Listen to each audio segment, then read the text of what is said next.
We are your home theater and AV questions answered. This is AVRant. Want your home theater or AV question answered by Tom and Rob? Send it to question@avrant.com. Welcome to another edition of AVRant. I'm Tom Adrian. I'm here with Rob H. This is AVRant. It's your home theater and AV questions answered.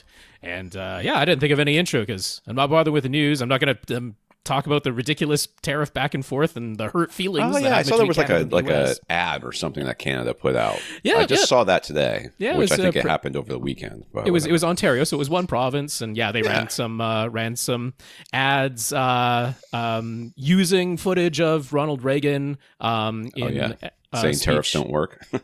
that he gave, and I mean so. There's kind of like valid arguments on both sides of that thing because it's like they absolutely did edit. I mean, obviously they took a 5-minute speech and made a 30-second commercial, so clearly things would have been edited. But words were like sentences were done out of sequential order, right? So that was the re-editing there. And then the speech that they borrowed from Ronald Reagan was actually in that speech, like the full 5-minute speech, he was actually talking about why it was necessary in one particular instance to use retaliatory tariffs, but he was overall, again, like he says in that speech, he's loath to do it, but in this particular instance, he feels it's necessary to do it. But the excerpts that were used in the commercial, like, totally didn't have any of the reason I'm giving this speech is because I am instituting a tariff. Right. So it's like, okay, that's kind of a valid argument that like there definitely was context missing. Like saying there was context missing, I agree. At the same time, like that speech and multiple other speeches by Ronald Reagan were about how he was against protectionism as a policy and was not in favor of tariffs and was like saying in this one particular instance he's going to do it, but here's all the reasons why and how in general he's against it. So that's why the excerpt sounded the way they did it. Anyway, bizarre, and history will bear out whether or not this was a good idea or not. That's what it comes down to. I mean, while you're going through it, it's very hard to. I mean. It seems pretty obvious to me whether or not it's a good or a bad idea. I think it might only take a couple hundred increasingly years. Obvious to more and more of the country that it's what their opinion is on this subject. But we'll see.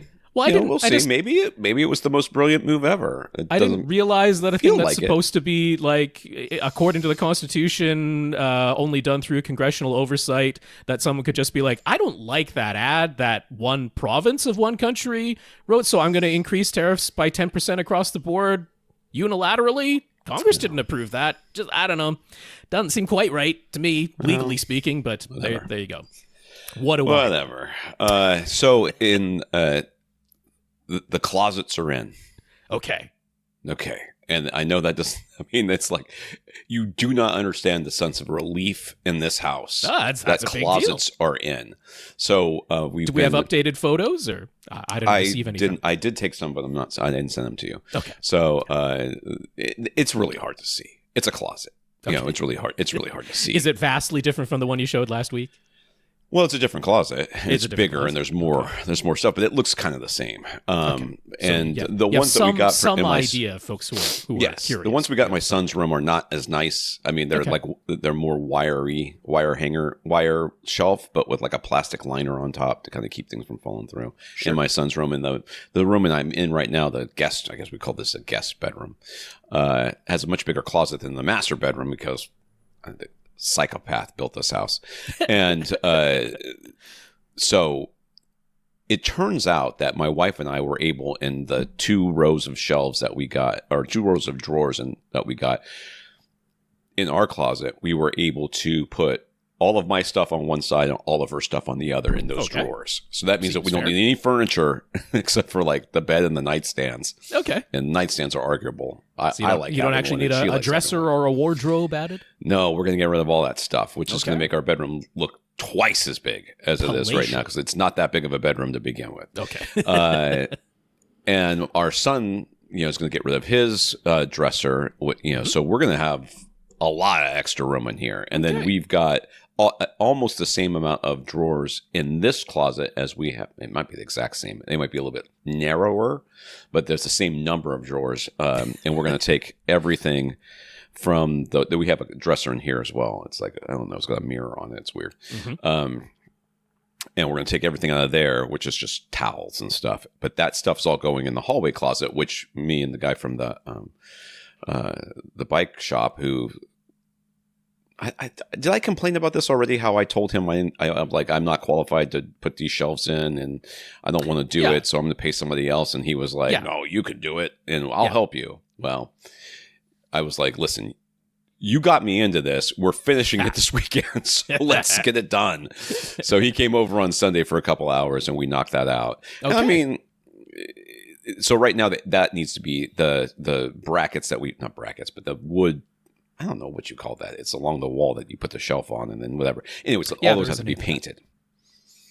So I started that this morning, and I will be finishing that after the pod. By the end of today, it will be painted. And that means by tomorrow, we'll be able to start putting stuff in there, which is going to be our linen closet, and along with storage and everything else. And things in this house are already starting to disappear. I found my clothes, by the way. Oh, good. I was they were in a box somewhere. Could not find them, and then I opened this random box, and inside the random box was the bag that had all the clothes in it that were. Gotcha. So I was looking for this bag because I knew that, because what happened was after Helene, we moved everything to the storage unit. The storage unit flooded, and a bunch of my wife's clothes got ruined because she had some I've honestly never seen her wear it, but it was like this leather dress outfit thing that I think wasn't hers, but it was too nice. I mean, it's leather, so you don't throw it away, right? In theory, even though I do. Yeah, that doesn't sound like something you're. No, it's really not, and it's not something she would never wear. And it probably hadn't fit her for years,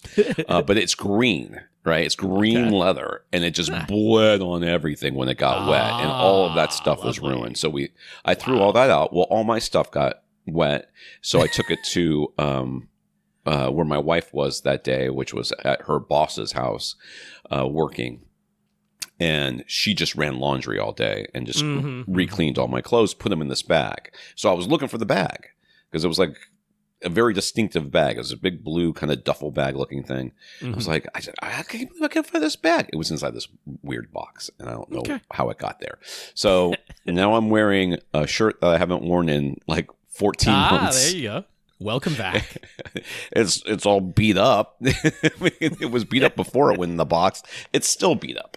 But so things are disappearing into these closets. Our stack of boxes in the middle of the living room is dwindling. We got I have a guy who's upstairs at the ADU, which again is that rental apartment above the garage. Additional dwelling unit is what we call it here. ADU, that's right. And he's up there installing a shelf because, again, I can't do it.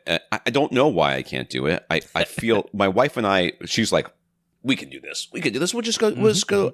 She went did a bunch of research. She looked online. She's like, okay, all we have to do is go here and go to Home Depot or Lowe's. We'll buy this and we'll do it. We'll get it. So we went there. We bought a bunch of stuff. We came back and we looked at it. Went, we can't do this. That's not going to work. Yeah, it's not going to work. The bracket that we bought is going to block the washing machine from opening because the washer and dryer is in the closet. Okay. So it's like, oh my God, how are we going to do it? And then took it all back, bought a bunch of other stuff, brought it back, looked at it, went, well, that's not going to work either. It was this comedy of errors where I finally got, at the very end of all this, I looked at my wife, I said, and you thought I could install those closets. Sounds like an efficient use of time, all right. I'm like, the amount of money we are going to pay for somebody to install this closet, if you look at how much money she makes per hour, how much money I make per hour, we could have paid 3 people to do 3 different closets. Yeah. And for the quality of shelving, and that is the way you got to look at it. You got to value that time. Yeah. It's just silly. So anyways, but things are moving along. We're starting to see that kind of light at the end of the tunnel sort of thing. Is it still a completely bare window in front of you as you record this podcast? Because your webcam is having a time with the reflection from the window off the door behind. Oh, is that what's happening? Let me look at because I'm looking at the show notes. Oh yeah, it's going to go in and out. It's trying to keep your face exposed at the same level, and it's like, well, everything else is going to have to dynamically adjust adjust around that. That's because the car's around going that by. face. Yes, the cars. So I don't really have an option in here right now because I don't have a good light source. Okay. So the only light source I have is the window, and this is a busy street. And then on top of that, if you're they're doing watching construction YouTube, like a block away. Get and ready it's for got some one lane. strobing. It's got one. I know. I'm like, so it's got construction about a block away, and it takes it's got two lanes going either direction, blocks one lane off, and it just gets the cars all blocked off in front of my house. So, I mean, I don't know what else to do. We had the fan on above me, but that light just basically put a spotlight right here. Oh, that was not helping as far as the reflection no. behind So you there's goes, really nothing else to do. I will eventually get. So this room. Once that piece of furniture is gone, there's to the right of me. You can't see it. There's a stack of boxes. We can see some boxes behind you. There's no ladder this week, though. What happened to the ladder? Empty. I moved the ladder to my son's room because I need to fix his fan. But there's a mattress on the wall right to my right here. Okay. That's that side, and that will be put onto a frame so that it can actually be a bed. This will go onto the left wall, which will no longer be facing the window, which means I will have to get some sort of light source. And when that happens, things will start looking more normal. Hang in there, folks. Hang in there, YouTube. We're getting there. I need a webcam too because this is just the cam off of my. Weren't you sent like laptop. 5 different webcams by people? I remember there being a webcam amongst the list of things being sent to you like multiple times. No, not that I know they ever actually got sent.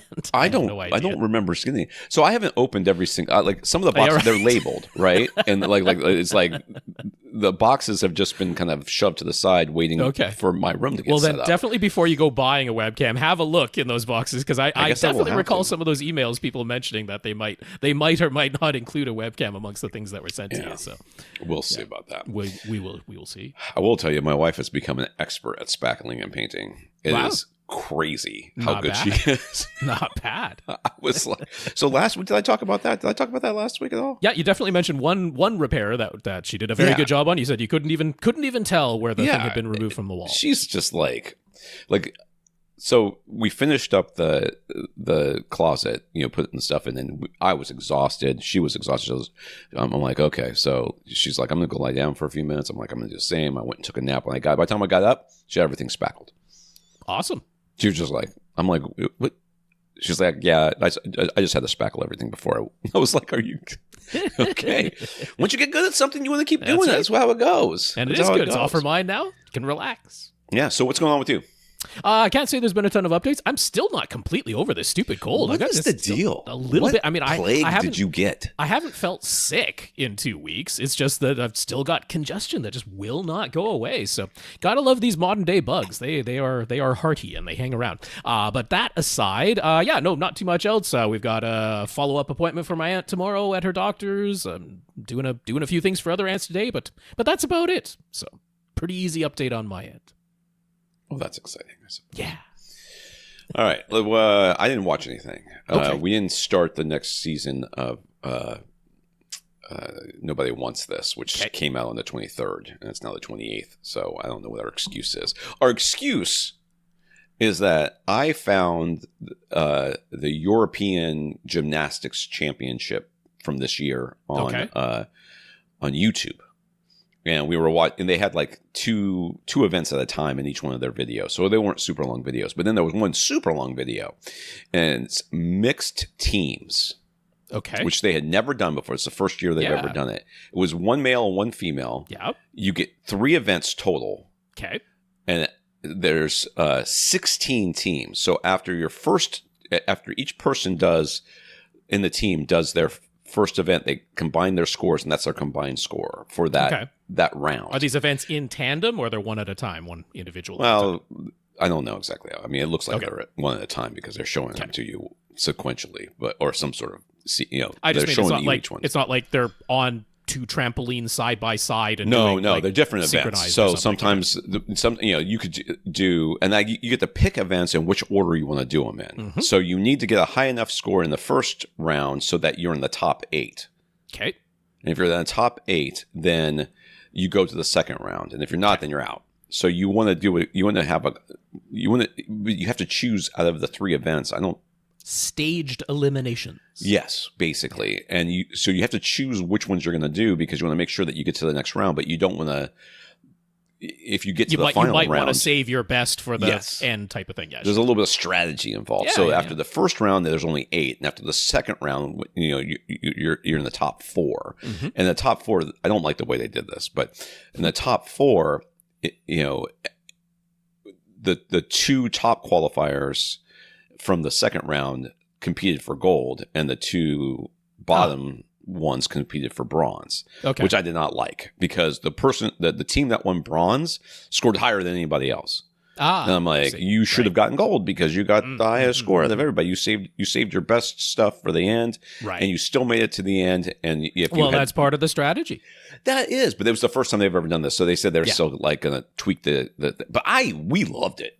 Okay. It was because of the strategy and I mean the stakes were really high, and if somebody bobbled, because in between the rounds your scores aren't carried over. You go back to 0. Okay. All right. So it's not like a combined event where you're like the all around where everyone is you add it all up or whatever. It was very interesting, and it was. What should people search for on YouTube if they want to find this? I don't know. I will find a link. Hold on a second. I'm not sure which search terms I would put in to find. I don't know either. Let me go look at my history. I will find a link for you. It was very interesting. We really liked it. Yeah. It was called. Let me scroll down. It was called. Nope. It was called the Mixed Team Final European Championships 2025. Okay. The channel was Jim Fan. JYMFAN. Mixed Team Final European Championships 2025. Throw that in the notes because I don't want to have to look up and remember how to fine. spell all of that. I will do that. Maybe I'll just do a link. So I'll start off with what I've been listening to because, I've been a huge fan of K-pop Demon Hunters, and EJ, who wrote the majority of the songs in that and was the lead vocalist for the character of Rumi, the main character. She released her first single as a solo artist under her new management, and so that's called In Another World, and it's terrific. It's a great song. It's beautifully sung. It's a sad song, but yeah, she does the octave jump for the final round of the chorus and hits a ridiculously high note twice at the end there, up into whistle tone territory for that stuff. So it's great. Check out In Another World by EJ. It's a fantastic song. I'll be honest with you, I don't like songs that do that. Okay. And then the reason is because I like to sing along, and I can't do it. So you would have to keep it an octave lower. Yeah, that is she's got a range. A couple octave lower. Let me be honest with you.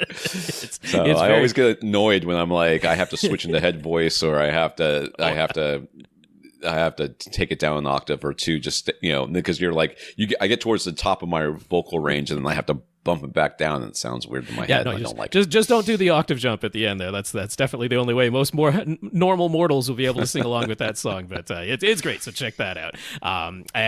So I did watch a movie this week. I just finished it up this morning. In fact, I didn't want to leave it and not talk about it, which was Weapons. Oh my Weapons God, came out earlier this year. So bad. Where did you streamed it? I did stream it. So mine was available on Crave, which means it should be on HBO Max in the States. Because we don't have HBO Max in Canada. Everything from HBO Max comes to Crave up here. So that's how I watched it. Okay, so here's what I want to say. I want to put Tom's mind at ease, if not anybody else's, that yes, I very much did enjoy this movie, and I liked it a lot. But I felt a little bit led astray by the incredibly effusive praise of all the reviews and people who had been reacting to it, because I was like, what was that amazing? It was a good movie. I want to make no bones about it. I didn't have complaints about this movie at all, but I was like, I don't quite know why people were so effusive about it. It was it was good. It wasn't mind blowing. So I'm not sure what was going on there with those reactions. So I guess I'm a little bit lit down in that way. Not that it's the movie's fault whatsoever. It's just because I didn't avoid all talk of this movie beforehand, and it was hyped to the moon. So I'm not quite sure. It seemed a little bit out of place. But this is billed as a horror movie. This is from writer-director Zach Krager, who rose to popularity because he did Barbarian before this. And Barbarian was another one where some people were over the moon about it. And honestly, Barbarian, I didn't love a ton. But I appreciated everything that went into that one, and so I liked Weapons more than Barbarian for me personally. I don't remember Barbarian. I don't know if you ever watched it. Barbarian was the one where woman shows up to an Airbnb and somebody is already there. And yeah, I remember that. I didn't see it. Okay, yeah, go on. If you didn't see that one. So Weapons, I don't want to give too much away, but just the very basic premise is that very mysteriously at 2:17 a.m. one particular day, 17 children just walk out of their own houses and disappear into the night, and nobody can find them, and nobody has any idea why they all left and why they all left simultaneously. But like this is set in modern days, so people have like Ring cameras on their front porch, so there's like footage of not every single house, but enough of them, so they know that it was simultaneous all at the same time, and very mysterious and very bizarre, and nobody really knows what's going on. So told interestingly, I like the way that this movie was told, because we have separate characters. This is starring Julia Garner, who's having quite a year this year because she was just the Silver Surfer in the Fantastic Four movie, and she is like the first main character that we follow in this. So I'll just go through the names. Also starring Josh Brolin and Benedict Wong and Alden Ehrenreich and Amy Madigan. So what they do is they actually put up the name of the character in like a big splash title, and we follow their point of view for a certain amount of time, and then we skip back in time just a little bit and pick up with a brand new character from their point of view, which then overlaps with the end of what we just saw from the previous character's point of view, and then goes a little bit further in the story. So if you think of like character 1 is like parts 1, 2, and 3, then we'll see parts 2, 3, and 4 from a different character's point of view, and then we'll see parts 3, 4, 5 from another character's point of view, and so it keeps progressing the story gradually like that. Skip back a little bit, go to a new character's point of view, go to where we had seen last, and then go a little bit further, and so that's how the story progresses like that. So yeah, like I say, told interestingly, very interesting premise. I thought it started very, very strongly with Julia Garner's character, and then gradually got a little bit weaker and weaker as the movie went along, which is not uncommon for horror. Now, like I say, it's billed as a horror movie, but honestly, this is a horror comedy. I was chuckling away and laughing at quite a few parts of it, and definitely there were parts of it that were absolutely meant to be comedy. It wasn't just me and my odd sense of humor that I've described before, where I'm laughing out loud at many horror movies. This one was like, it was absolutely meant to be comedic, similar to Barbarian, which is in Barbarian there were scenes that were meant to be comedic, and that was not just my weird sense of humor going along with that. So yeah, in Weapons here, it was over 2 hours long, just barely, about 2 hours and 3 minutes long, and I did feel like it could have been tightened up a little bit. I felt like some of the segments dragged out a little bit. Where I felt it was strongest was the apprehension, the sense of anticipation of a jump scare coming, top notch on that stuff. There were multiple scenes where it's just like, yeah, you got me, absolutely. I'm hooked in. I'm waiting for that jump scare, and then very often did not produce the jump scare right there. But then this isn't a movie that is free of jump scares. It does have jump scares. But I just thought overall the execution of the anticipation in particular was done really, really well in this movie. So yeah, like I say, I'm not quite sure why people were over the moon about it, because the way everything that played out, the reason for the children going missing and all that, it is all resolved. This isn't a movie that leaves you completely hanging and mysterious, and you have no idea what all went on. That there's a decent horror movie out there, because I mean, I think it is. Had? Maybe so. Well, I don't know. We've had some very strong horror movies over the past few years, so yeah, but so some gore, not over the top, but definitely some gore. But yeah, this isn't like a terrifying movie by any means. Like I say, quite a bit of comedy in it, actually. But what I did like also was that each of the characters, none of these people are like really good people. They're all very flawed in their own ways, but none of them were cartoonish like Justin Long character in Barbarian. I just found him to be so ridiculous that that kind of took me out of the movie, honestly. Each of these I'm like, oh no, I could absolutely believe that that's a real person, that a real person would react the way every single one of these characters did. They're certainly not all reacting in the best way, but it was a very believable way. I'm like, oh, I can absolutely see somebody faced with this position that we find them in the movie, that is how somebody might react, and all of that was very believable. And I liked that all the characters were flawed, because when we meet Julia Garner's character at the beginning, like I'm on her side at the beginning right away, but it's like little by little, it's like she's not that great. she's definitely a very flawed person, but a very believably, realistically flawed person. And all of the characters were done like that. So that part I liked very much. So yeah, like I said, I definitely give this movie a thumbs up. I would definitely say absolutely check it out. It's not one where if you just really shy away from horror movies, I'm like, no, it's not that bad. It's not terrifying, and there's quite a bit of comedy in it. If you hate all gore, then yeah, there is some gore in this movie, but definitely not over the top. The like language in that is not over the top either. There's some curse words in here, but it wasn't the thing where they're just cursing every other word, and some of them go completely overboard. So all of it was well done. It was well executed, a little bit overly long, and a solid horror comedy movie is how I feel about Weapons. I just didn't quite live up to the hype that was over the moon about it. That's tough. Yeah. When a movie has gotten such good reviews, and it almost spoils it for you, because you can't. You can't possibly. No, but it was just I was kind of like I was just left confused, because I was like, I mean, it was good. It was a good horror movie, but I'm like, why was it so? I'm like, it's not like it was doing things that were like so never ever seen before. It's like, okay, it's a good horror movie. It's kind of strange. Anyway, that's not the movie's fault. The movie was good. There's a guy driving on the sidewalk in front. He just parked on the sidewalk in front of my house. Okay, what is happening? I can't tell you. I can't either. I don't know what's going on. He just got out of his car. Okay.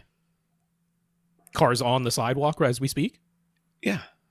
He's going into my yard? Well, this is very strange. Anyways, I don't know what's going on here. Keep us surprised if anything goes weird and wrong. Yeah, this is that kind of podcast. All right, this is AVRant, the podcast that answers your home theater and AV questions. Right. Get your questions answered. All you have to do is ask by emailing us at question@avrant.com. Come to the website. You can find our shows, our show notes, and any links to articles or products that we will reference here. Mm-hmm. There's also a Flickr album where you can follow along with the pictures that we'll be talking about. AVRant.com will always have the link to that if you need to find it. Facebook.com/AVRant podcast, YouTube.com/AVRant. YouTube will have the pictures embedded in the video, so you can listen to the podcast and then glance over and see the picture that we're referring to. I guess, well, if you want to contact Rob directly, it's rob@avrant.com. His socials is @FirstReflect. I'm Tom at avrant.com. I don't do socials, really. That's right. We can't hear or see Tom as he stares out his window to see what this person is doing. I don't know what's going on. I don't know. Anyways, thank our listeners of the week. To become a listener of the week, support the podcast in some way. One of the ways to do that is going to avrant.com, click on the Buy Us a Cup of Coffee link, and send us a PayPal donation. If you would like to support us monthly, go to patreon.com/avrantpodcast, where you can sign up to be a monthly contributor to the podcast. Currently, we have 128 patrons over at patreon.com. I want to thank each and every one of you. Yeah, once again, that is patreon.com/AVRantPodcast if you'd like to sign up to make an automatic monthly donation. So a big thank you to our 128 patrons over there. Let's see, we've got, if you don't support us, if you can't support us financially, we understand. Just do something and let us know what it is, and we will mention you here. First of all, we got Anonymous, who sent Rob an Amazon gift card, which is financial support, but it is financial support. And let's see, Ren offered to send me a whole bunch of movie codes since his brother has started an Ultra HD Blu-ray movie collection but doesn't want any of the codes. So there's that. Yes, thank you, Anonymous, and thank you, Ren. Yeah, and we got some notes of gratitude for keeping the podcast going from Nelson, David, Ryan, Ilango, Infinite Gary. Oh, I missed some things here. I'm sorry. This guy's in my yard taking a picture of my front door. Yeah, this is very distracting for Tom. It's very distracting. It's hard to do this. Like, what is happening? Like, there's no. Usually, if it's like a city person, they'd be wearing an outfit, and the truck would have some sort of logo on it. But neither of those things is happening here. So I am sorry. Let's try this again. Notes of gratitude for keeping the podcast going from Nelson. David, who appreciated the info that Nelson shared about his church's audio system, which we'll get to in the comments section in a second. Ryan, Ilango, Infinite Gary. Infinite Gary says to check out A House of Dynamite on Netflix. At the 37-minute mark, there's a helicopter flyby that he thinks might be the most impressive immersive audio experience he's had to date. Rohan, Karl, Sasi, who ordered the Steelbook of the Crow for me. It's on back order right now, so it will be shipped in November. Thank you very much, Sasi. That's very nice. Gurinder and Anonymous. So thank you to all of you. I'll put your names again. Nelson, David, Ryan, Ilango, Infinite Gary, Rohan, Karl, Sasi, Gurinder, and Anonymous. Thank you for thanking us. I'll say the names one more time so they came from my lips. We got Nelson, David, Ryan, Ilango, Infinite Gary, Rohan, Karl, Sasi, Gurinder, and Anonymous. Thank you all so much for those notes of gratitude and encouragement. We really appreciate them. And a big, big thank you to everybody who continues to listen and send in your questions. All right. In the news, Warner Brothers Discovery is officially for sale, which is kind of explains why they kept throwing movies away, trying to increase their value so that they could. That's what it was. Cut the spending. Cut the spending so they could sell themselves or whatever. Seems to be. This is in quotes here. It's no surprise that the significant value of our portfolio is receiving increased recognition by others in the market. After receiving interest from multiple parties, we have initiated a comprehensive review of strategic alternatives to identify the best path forward to unlock the full value of our assets. End quote. Says Warner Brothers Discovery CEO David Zaslav, who has a special circle in the bad place for him. Right. That meant nothing. Like those words. That was some corporate speak right there. That if is, you want to hear some corporate speak. That meant nothing. Like I don't know how. I actually hope that no one thinks this way. You know what I mean? That they did not. These aren't words that come out of their mouths naturally. That they have to sit down and translate in their heads from English to whatever the hell that was. I mean, if that had been written by AI, it would not shock me. That sounds like the perfect job for AI is coming up with that corporate speak quotation type of speech. Yeah. So that is garbage. Anyways, Paramount, a Skydance company, is the only potential buyer to make an offer on the entire Warner Bros. Discovery company. Their $50 billion offer was rejected. It seems not enough. Whatever. Netflix says they have no interest in acquiring all of Warner Bros. Discovery, but they would consider buying just HBO, which makes sense. Right. NBC, Universal, Amazon, and Apple have also reportedly shown interest in acquiring parts of it, but not all of it. So, and they all probably want HBO. Honestly. They all want HBO. That's yeah. That's the really part they have. That's the part they're interested in, not the other garbage parts. I mean, you'd hope somebody would be interested in like the legacy of, say, Looney Tunes or the rest of Warner Brothers Animation, which is still terrific. Warner Brothers Animation to this day continues to be terrific and has never really missed a step, but that doesn't seem to be highly valued by anybody, including Warner Brothers themselves, considering some of that is the things that they've shelved and made unavailable anywhere, even though it is like finished and exists, but just sits on a shelf somewhere. So yeah, there you go. Tell you what, instead of buying Twitter, should have bought this and just released the Batgirl movie. Batgirl, yeah. Batwoman, or whatever they called it. I don't remember what they called it.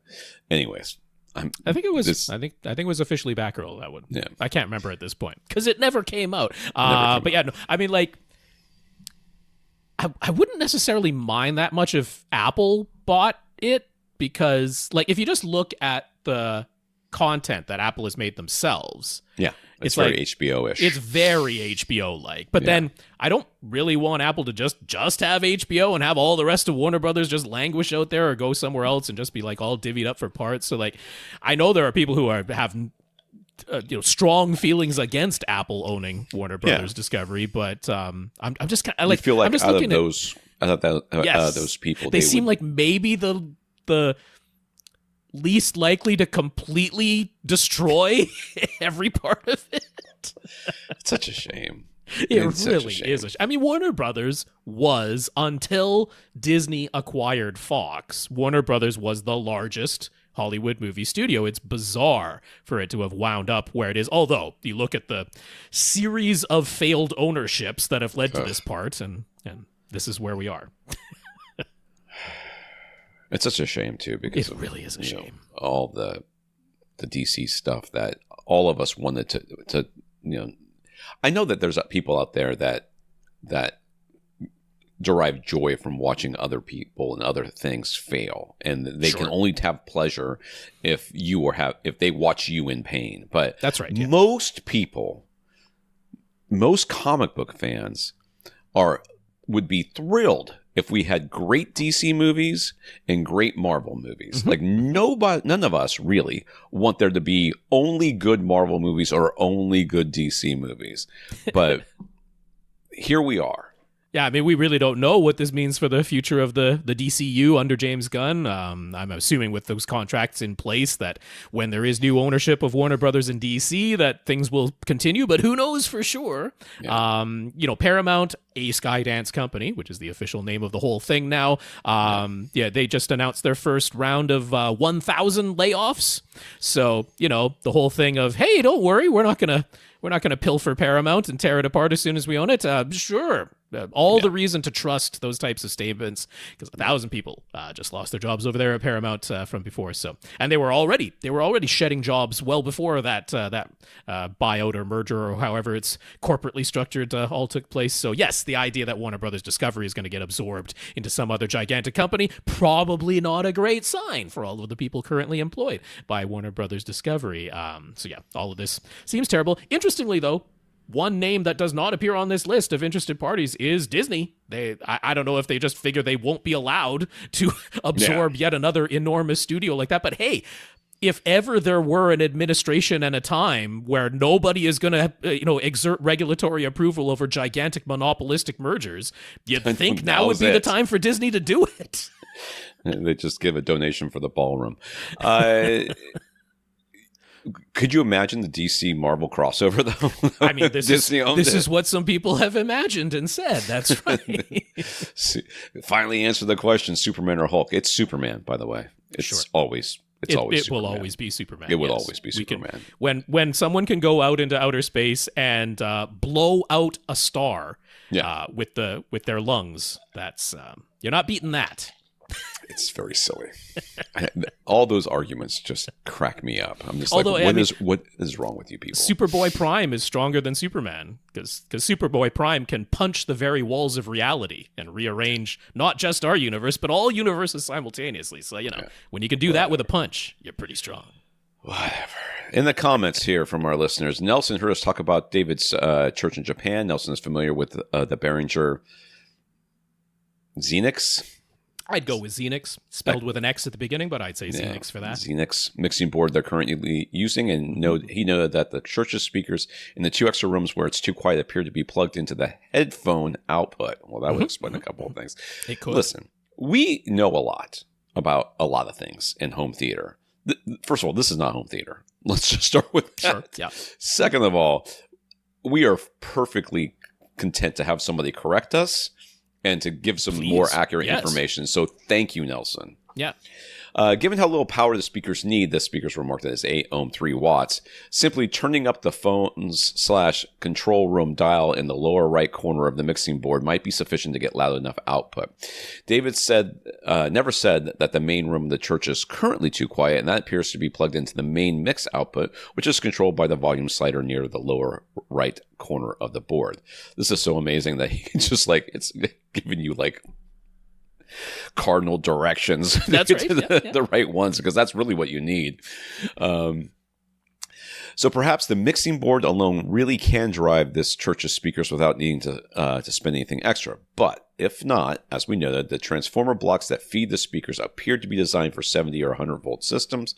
Nelson notes how the type of system is typically used in how that type of system is typically used in locations where you're going to string a whole bunch of speakers together in a series wiring, literally running one wire from black to red, from speaker to speaker. The high voltage at the low and the high voltage at a low current can deal with the very high speaker impedance that gets presented to the 100 volt amp as a result, and all you have to worry about is the total power draw. But this church is only using a few speakers, and they're all low power, so an actual 70 or 100 volt amplifier really won't be necessary. Essentially, any small audio amplifier will be okay. So if the headphone output on the mixing board itself cannot get loud enough, they could buy a little Fosse amp and it should be fine powering these speakers. As David noted, he could donate an old AV receiver that he isn't using anymore. And the mixing board does have a pair of RCA outputs, so it wouldn't even require an adapter. So it seems like it should be okay, right? I mean, if it works, yeah. We were literally talking about 3 8-ohm 3-watt speakers, but they are connected to audio transformers. Those transformers meant to cut the very high voltage from a 100-volt distribution system down. So, I mean, honestly, there actually is the option of you just remove the wires that go from the speaker driver itself to that transformer, and those could be connected directly to any regular audio amplifier because they are 8-ohm speaker drivers. So regardless, yes, you could use a regular audio amplifier. Like Nelson was pointing out, probably even if you connected a regular audio amplifier to the transformers that precede the speakers, because there's so few and because the speakers themselves are such low power, any regular audio amplifier is probably going to be okay because you're only talking about 3 speakers total being powered off of it. But if for some reason that doesn't work, you could just disconnect the speaker leads from those transformers and any audio amplifier can do it. So idea being, don't have to look for anything particularly special or spend any money. Yes, if you've got a spare AV receiver to donate, should totally be able to handle this system. So that's good news because, as David was pointing out, this is a very small church. Everything is running off of a very small budget, so they weren't looking to spend a ton of money. And he didn't use the word, theft or stolen, but it kind of sounded like that's what happened because he said, he said somebody came in and took all the audio equipment that used to be there, which sounds like theft to me, but maybe it wasn't. Maybe it was all legitimate. Maybe it was theirs and they just took it back. Something like that. Yeah, we don't want to throw saying that there was a crime said when that wasn't said explicitly, but that's just kind of the way I interpret it. When you say someone came in and took all the equipment, that sounds like theft to me. Yeah. But maybe that was just me misinterpreting the words. But anyway. Point being, shouldn't have to spend a ton. The AV receiver that you can donate should be able to handle this, and you should be actually surprised that in the news we didn't talk about the Windows 10 thing. I guess maybe we'll do that next week. Windows 10? Oh, just what? That it's you can do one more year of security updates if you click the little button that say extend me for a year, but otherwise it's done. Yeah. All right, Greg. Greg heard Nick's question last week about wanting to cover an extension cord with a rug so that he can power his new recliners. Greg suggested using some battery packs so that the power cords won't be necessary, except when the batteries need to be recharged. And he linked to a $70 option sold on Amazon that can be connected to 1 or 2 recliners. He's found them to be affordable and reliable and much cleaner looking in his own setup. They take about 6 hours to recharge to 100%, and they last about 2 weeks before needing to be recharged again. Okay. This is a perfect example of asked and answered, but at the same time, I should have thought more because when I was shopping for recliners, that was an option. I mean, at every place I went to, they were like, oh, if you want a battery pack, we sell battery packs as well. Mm-hmm, mm-hmm. And I just didn't think about it. Literally at all. Not 1 second did it go through my mind that I should suggest such a thing to this person. I think because the literal question as written and asked was about the rug in the basement. But the thinking a little bit further about what preceded the idea of getting a rug was because there was a cable going across the basement floor. So, Greg, thank you for thinking outside the box a little bit here, and I feel very bad for not having recommended this myself. So Nick wrote back to say that the Berber carpet in his basement was glued down directly on the concrete foundation floor by the previous owner. What an awful thing to do. Yeah. What a short-sighted and awful thing to do. I would take that person to court. Just small claims, if you're in the United States, small claims court, just be like, you, sir, are a criminal. And I would like $2,000 to have to rip this stuff up and scrape all the glue off and do it downright. This is ridiculous. That is a crime. That is I mean, probably diabolical. Not literally. I don't think there's actually a law against doing that in your own house prior to selling. Anyways, so there's no subfloor and no tackless strips. So that's why he wanted to add a thick rug on top, which makes total sense now. Sure. Plus, where he lives in the Midwest, it's always over 50% humidity and it gets really hot and humid in the summer. So static is not an issue, but potential mold is. Okay, whatever. fills battery in the pack. gaps, because you would ask some things about why can't you do it this way, or why can't you do it that way. He's like, well, here's why, which was not in the original email, so that's not our fault either. How would we know some of those situations? But there you go. No world am I ever going to assume somebody has glued the carpet down. Sure. Yes. And that there is no subfloor. It was just, having exposed concrete foundation in a basement, not that unusual. But no carpet pad underneath? No carpet pad? Sounds like, it was just glued. It was glued to the concrete. To the concrete. It's going to be, the carpet gets compressed over time, and it's just not going to be very comfortable on your feet. Nope. So, as far as the rug material goes, the original question, I stand by, you still want a synthetic fiber.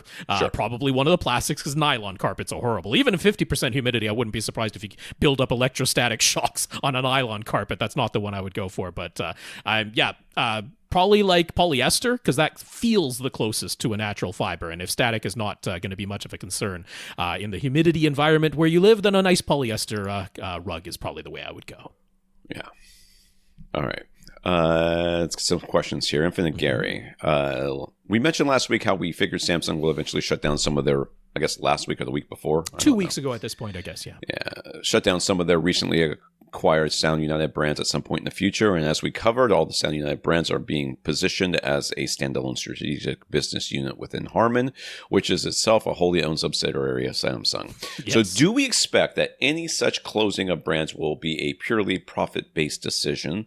Like Harman already encompasses a ton of brands, 26 according to Wikipedia. And are all of those profitable? If Samsung is willing to let Harman keep all 26 brands up and running, will the 8 brands under Sound United all have to show profit to survive? So we have never been in a room with people who make these sorts of decisions. Yeah, so we are I don't know how the accounting of those types of things goes along, because there definitely are like the sub brands and stuff where I would say if I just looked at that one sub brand under Harman, I would be surprised if it is currently a profitable, like all on its own.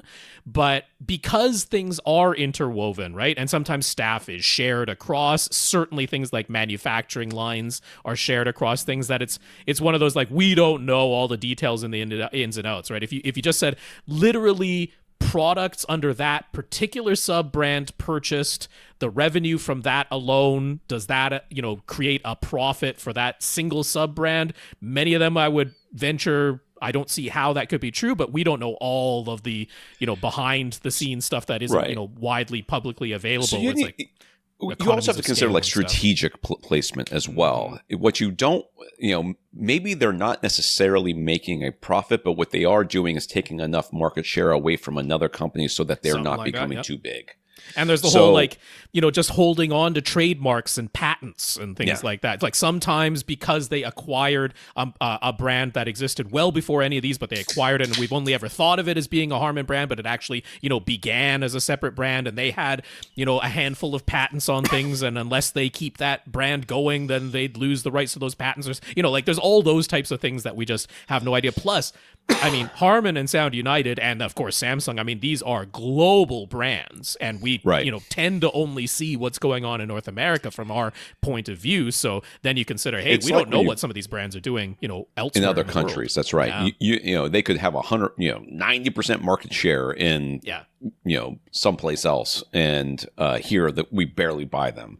Yeah. What does that mean? That means that there's a reason to keep them going. The flip side of it is, if one of these sub brands were a obvious and massive draw on the rest of the company, a huge loss, then they would shut it down. Like, I have no doubts of that. Samsung kind of knows how to run a business that has multiple sub brands and subsidiaries and stuff like that. So while I'm sure there are things that slip through the cracks and individuals that slip through the cracks and all that sort of thing, if something is an obvious loss for them, they're not going to keep it going. So it's as simple as that, really. But yeah, I wouldn't be surprised if some of these brands continue to exist without being like big profit drivers. It's going to be that cost-benefit ratio, right? How much is this thing costing us to run? What do we lose by shutting the brand down? There's a cost to shutting a brand down as well. That's not free to do. So, total up the numbers and see what makes sense. Yeah. David Zasloff thinks it's free. He'll take a tax write-off for anything. At some point, haven't you done all the tax write-offs where there's no more tax to be given back? Yeah. At some point, you would think. So what's our take on the best way to handle certain shows or sports broadcasts where the voices are too quiet relative to the background noise? I turn it off. I just change it to a different sport because I don't care that much. On his Lexicon Pre-Pro, he's tried using its Dialog enhanced setting, but it's just an on or off set toggle. Mm-hmm. And with it on, the voices sound way too loud relative to the background, so that swings too far the other way. Mm-hmm. He's settled on keeping Dialog enhanced off and just raising the trim level of his center speaker when needed, but that isn't always perfect either. Mm-hmm. So is there some other setting that would strike just the right balance of boosting voices for shows where the mix isn't clear? I mean, certainly I can't say one that's going to be across the board guaranteed to be the way you want it to sound. But the other setting that I would try is, I'm not 100% sure this exists on that particular Lexicon Pre-Pro that he's referring, but many AV receivers and Pre-Pros have some form of dynamic range compression, right? So if it's one that runs Odyssey, then you're going to have Odyssey Dynamic Volume is the dynamic volume compression program that they have. Almost every AV receiver or Pre-Pro is going to have a night mode, which is, just take all the things that are quiet and make them louder, take all the things that are loud and make them quieter, so that volume dynamic range is all compressed down. So when you're talking about, you're just watching a sport and you're finding that, hey, I'm getting too much background noise or field noise versus the commentators, then just dynamically compressing everything down might be enough where you're like, okay, that all sounds reasonably balanced now. And we're not too worried about having scripted dynamic swings in the volume for something like that, the way we would with a movie. And we don't want to listen to that with too much dynamic range compression or dynamic volume compression if we can avoid it. So that would be one I would try. If there's even something as simple as a night mode, that's easy enough to toggle on and toggle off and see whether you like it or not, because you might have been thinking, hey, I'm only trying to boost the voices relative to everything else, but if you're just compressing the volume range for the entire program, that might be enough to give you a reasonable balance.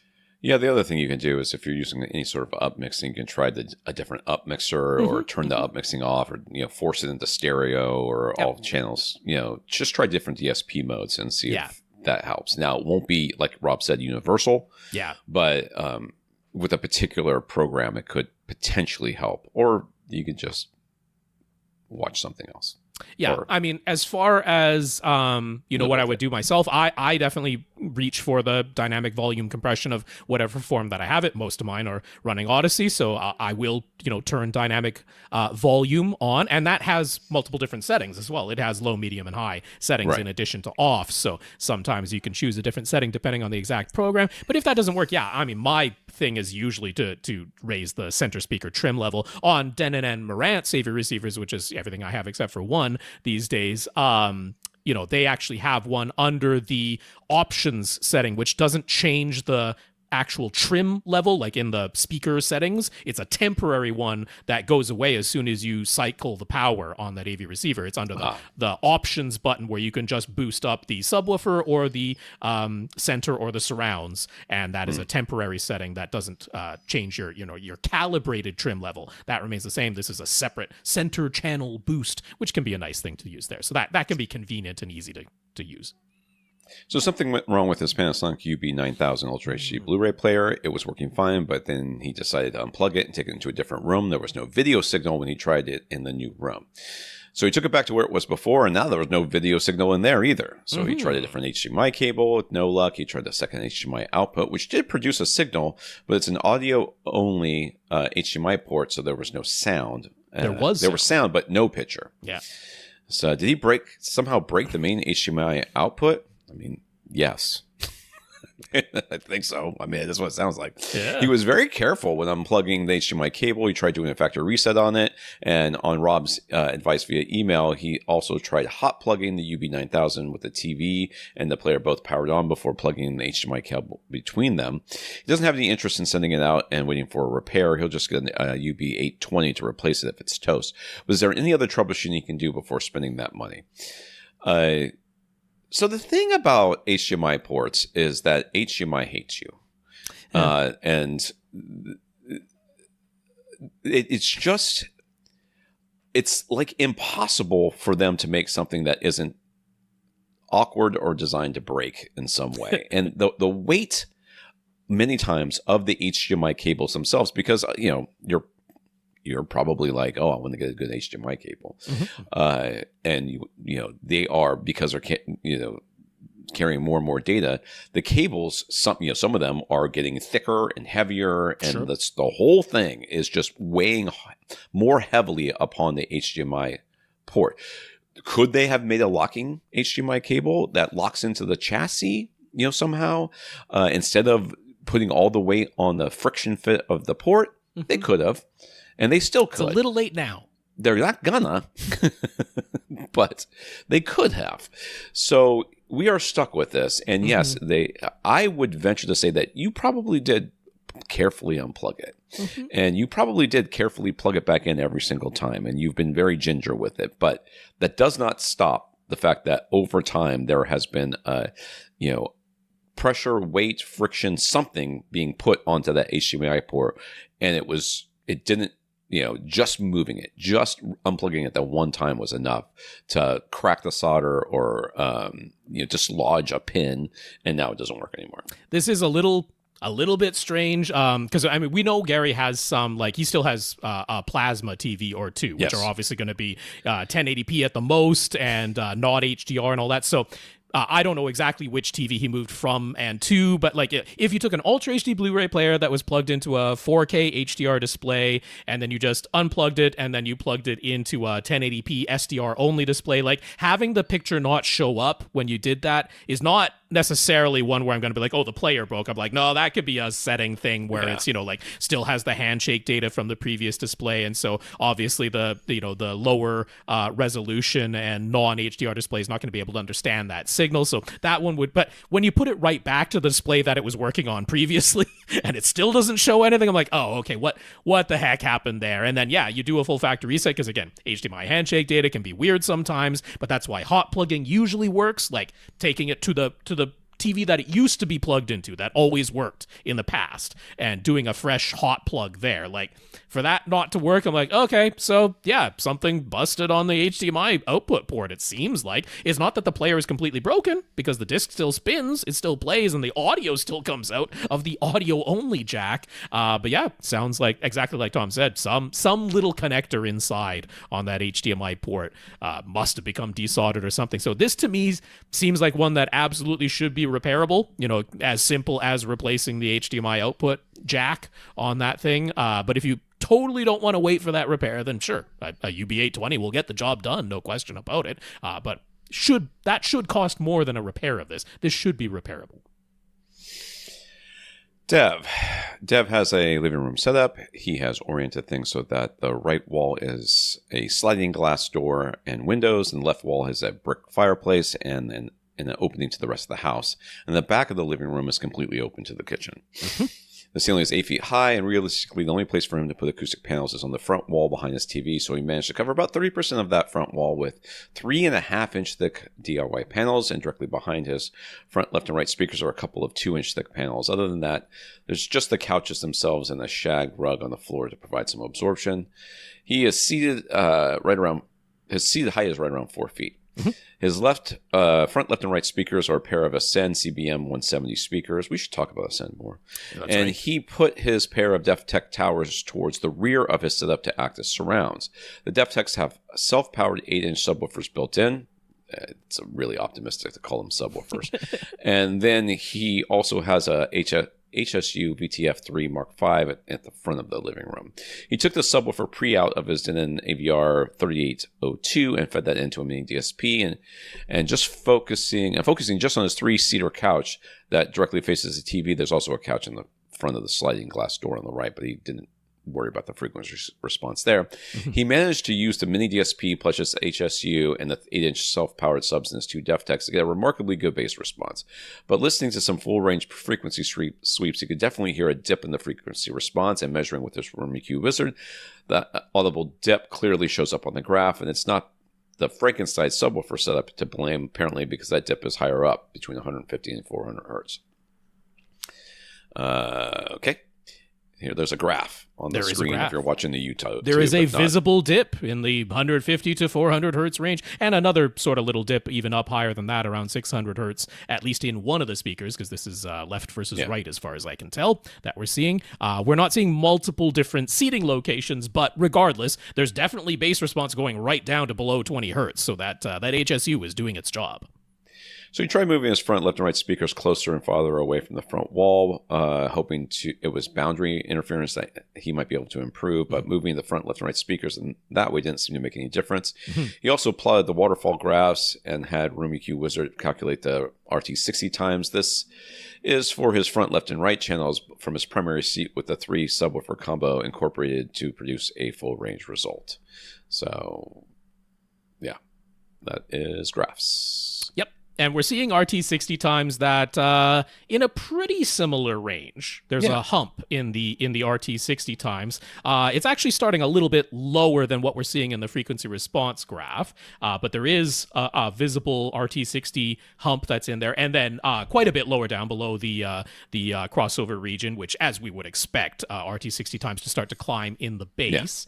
Yeah. Overall, in an ideal scenario, you'd have your RT60 times below 400 milliseconds, like across the board, and we'd expect to see sort of a rise as we go lower and lower, but it would be like a very smooth and gradual and even rise. We're talking ideal conditions. This is not a dedicated enclosed room. This is a living room setup. These RT60 times are not too bad. Like, there's nothing that's going above half a second here. There's nothing going above 500 milliseconds except for that one little bump in one of the channels in this sort of problematic frequency response range. So yeah, there's a little bit more to go on, but just explaining that graph that we were looking at first. Yeah. So he's a little surprised that the RT60 graph shows longer decay times in the region where his frequency response dips as expected. Yeah, that part's expected, but we go to the waterfall graphs do not. Right. So why would there be that mismatch? And then he also graphed the filtered impulse response times for his front, left, and right channels, again, with those individual speakers plus the 3 sub combo playing together for a full range response. And we've got graphs on that too. Yep, so we've also got the impulse response. So we had a little bit to say about that, I think, before we get to the actual question. The major peak after the initial impulse that he could see is at 4 feet 7 inches, and then another impulse peak at 4.3 meters, which is 14 feet. So what should you make of all that? The RT60 waterfall and impulse response graphs. And then the much more important question, what are you going to do to improve the audible dip in the 150 to 400 hertz region? Yeah. Go ahead, Rob. I'm going to look at these graphs a little bit.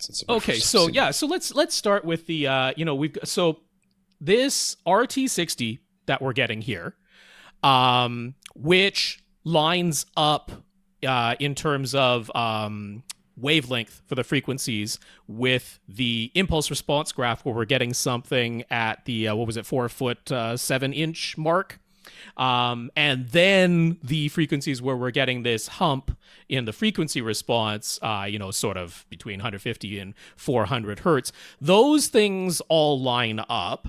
And they also all line up with a combination of a ceiling and a floor bounce, and potentially with a sidewall bounce as well. But I'm thinking that largely what we're seeing here is your ceiling and floor bounce that's causing some destructive interference, because the distances, the timing, that RT60 that's going on there, they all line up with that distance of my microphone height when I measured is the same as my ears, which is equidistant between my ceiling and floor. And this frequency range, that wavelength, that amount of time lines up with that right around 4 foot distance.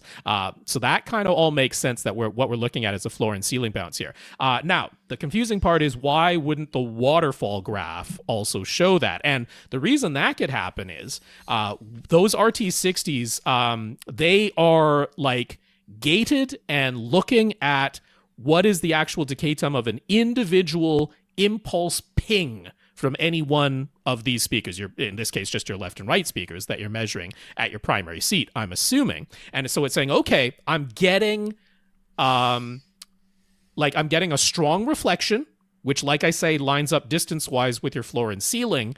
So it's saying, okay, there's this moment at this wavelength where I'm getting a louder response, and all RT60 knows how to do is say, how long did it take for the impulse that I sent to decay by 60 decibels, and at the amount of time and the frequency that corresponds with a 4 or 4.5 foot distance, it wasn't 60 decibels quieter yet. So here's the amount of time. Whereas the waterfall is going off of a sweep. And so it's showing the frequency response interference that you're getting in that very same range. But it's not saying, hey, the sound was actually ringing. It's like, the waterfall graph is measuring the sound actually went away at that frequency, right? As far as it's concerned, like, because there was destructive interference. So it's saying, okay, we're not going to show you a ringing because it wasn't ringing. It actually got too quiet. That's what happened there. But the reason it got too quiet is because there is a reflection that is causing destructive interference. That reflection shows up when you just ping a little impulse off of one speaker at a time. And it's like, hey, there was a reflection that showed up there. It wasn't 60 decibels quieter yet. But when you're just playing the sweep and it's not continuous, but it's like it's a longer sound, it's like, your frequency response. It's not just a ding. It's not a little gunshot or a little balloon pop. It's not that type of sound. So the thing is, none of these things disagree with each other. But I totally get the, like, hey, isn't the waterfall graph on the RT60 supposed to kind of show me the same information? It's like, well, if it's a continuous ringing, then they'll both show you the same thing. But if it's one of them is like responding to the impulse went out and there's a reflected sound, that's going to show up in your RT60. If that reflected sound is causing a cancellation rather than a hump, it's not going to show up in the waterfall graph. It'll show you the inverse, which is less of a waterfall, which is exactly what we see in your graphs there. So yeah, I mean, like I say, my prime suspect in all of this is floor and ceiling bounce, just because the distances line up. It very well could be that you also, depending on exactly where your speakers are placed relative to your sidewalls, that could be a 4-foot distance too. That's certainly within the realm of possibility. And actually, there's some educated guessing going, well, you know what? If my ceiling bounce, my floor bounce, and my sidewall bounce are all really similar distances, then having those result in a cancellation would not be unusual whatsoever. You had this one other, little bit of a strong impulse response reflection that happened at, what were they saying, 12 feet? Yeah, 14. Something like 14 feet, something like that. So, I mean, that most likely is just another reflection that's happening. That seems too short to be the back wall. No. Because there's no back wall. It just leads into the kitchen, I think is what That's right. But, I mean, this could be... So it's probably the sidewalls. It's probably a sidewall reflection off of maybe the side that's open, right? You're getting a hallway reflection, something like that. Again, this is like a gunshot sound, a balloon pop sound that went off, and it's just saying, hey, when did the reflection from that show up again? That's really all that's telling you. But that doesn't seem to be like an ongoing problem elsewhere in the frequency response. So that'd be really low down in the frequency range. That probably is a hallway reflection that's just picking up. So in terms of what could be done to treat it, first of all, I would want to get a sort of an idea of, hey, if I look at where is the first reflection off the sidewalls, is that a really similar distance from speaker to sidewall as it is to ceiling and floor? Because if it is, pretty much the only thing you can do in this scenario is treatments of some sort. And because which is probably not doable. I mean, well, he basically the said floor is not going to be, right? If you're talking as low as 200 hertz, then yeah, you kind of need a not quite 8-inch thick panel, but like a 6-inch thick panel, a 4-inch thick panel. Yeah. A 4-inch thick panel is not going to be thick enough to do that. And we're talking 6 inches of total thickness. So that could be 4 inches of actual insulation plus a 2-inch air gap. That could be very effective, but it's going to need to be 6 to 8 inches thick. And it's like, well, realistically, are you going to put that over your fireplace? Probably not. Are you going to put that over your sliding glass windows? Probably not. So it's like your ceiling. Are you going to put 6-inch panels on your ceiling? But like realistically speaking, there isn't too much else that could be done other than, hey, is it time to like upgrade your entire receiver and pay $800 for Dirac Live Art, assuming art actually works as well as we hope it does? Because you're in the room where that would make sense, right? You're in the room where this is not an enclosed, dedicated rectangle, that's for sure. you've done the acoustic treatments that you reasonably can, aesthetically speaking. You treated the front wall. That's great. But this is too low of a frequency, too long of a distance to be a front wall reflection. And that's why it made no difference when you tried moving it closer to the front wall behind the speakers, because it's at a higher, it's at a frequency range that corresponds with about a 4.5 foot distance. So when you can't, right, when there is no other way, that's exactly where Dirac Live Art should have a really good chance of making a beneficial difference here. But I'm not sure too much. And the only other thing you could do is, if your sidewall reflections are a really close match to that ceiling and floor distance, then like putting them considerably closer or farther apart is about the only thing that you could try. Probably farther apart, right? I imagine you don't have a ton of distance to move them considerably closer together. So the problem here, so let's just take the first graph here, which is the frequency response. The frequency response graph. Gotcha. If you look at this graph and you're like, well, if you tried to draw a line, the straightest possible horizontal line through this thing, the way that you could get this line to be, everything to be better, is to tamp down some of the peaks, across everything, so that they're closer to the dips that you see here. Okay. That's this being an audible dip is not, although, because this is like a 10 to 12 dB dip. From the bass legit. For sure. Yeah, exactly. Yeah, compared.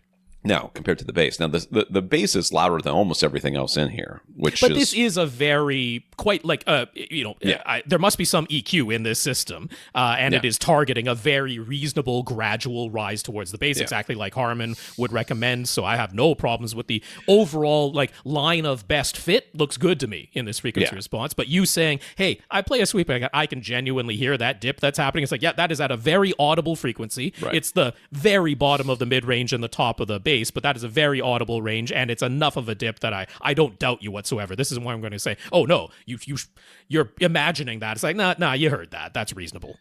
Yeah. So the way that, if in a perfect world that you would fix this, is that you could tamp down on some of these peaks to get everything to be more the same volume, so that when you play your sweep, you're not hearing as much of a dip, and therefore it'll sound more even to you. It won't sound as bad. The problem is that these are all taken from one seat, right? Sure.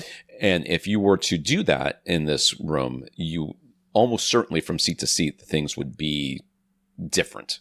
Interestingly, because below the room's transition frequency in the bass, the frequency response and the timing go hand in hand below in the bass there. The bass is almost certainly great across all of your seats, like looking at this frequency response, which is very smooth. So it would be more in the mid-range and treble where there might be some variation from seat to seat, but including in this region, because this is above, at least the portion above 200 hertz is above your room's transition. Yeah. So there's only so much you can do. So like Rob said, it's really trying to fix these, room modes, which is what we're talking about here. Yeah. These bouncing and cancellations across. And if you can't put acoustic panels up, sure, if you got $1,000 to drop on Dirac just for the upgrades, not even for the receiver itself. Right. I guess. Like, this is something that, as long as Dirac Art actually works by the theory that they've said that it works. In this conversation are brutal.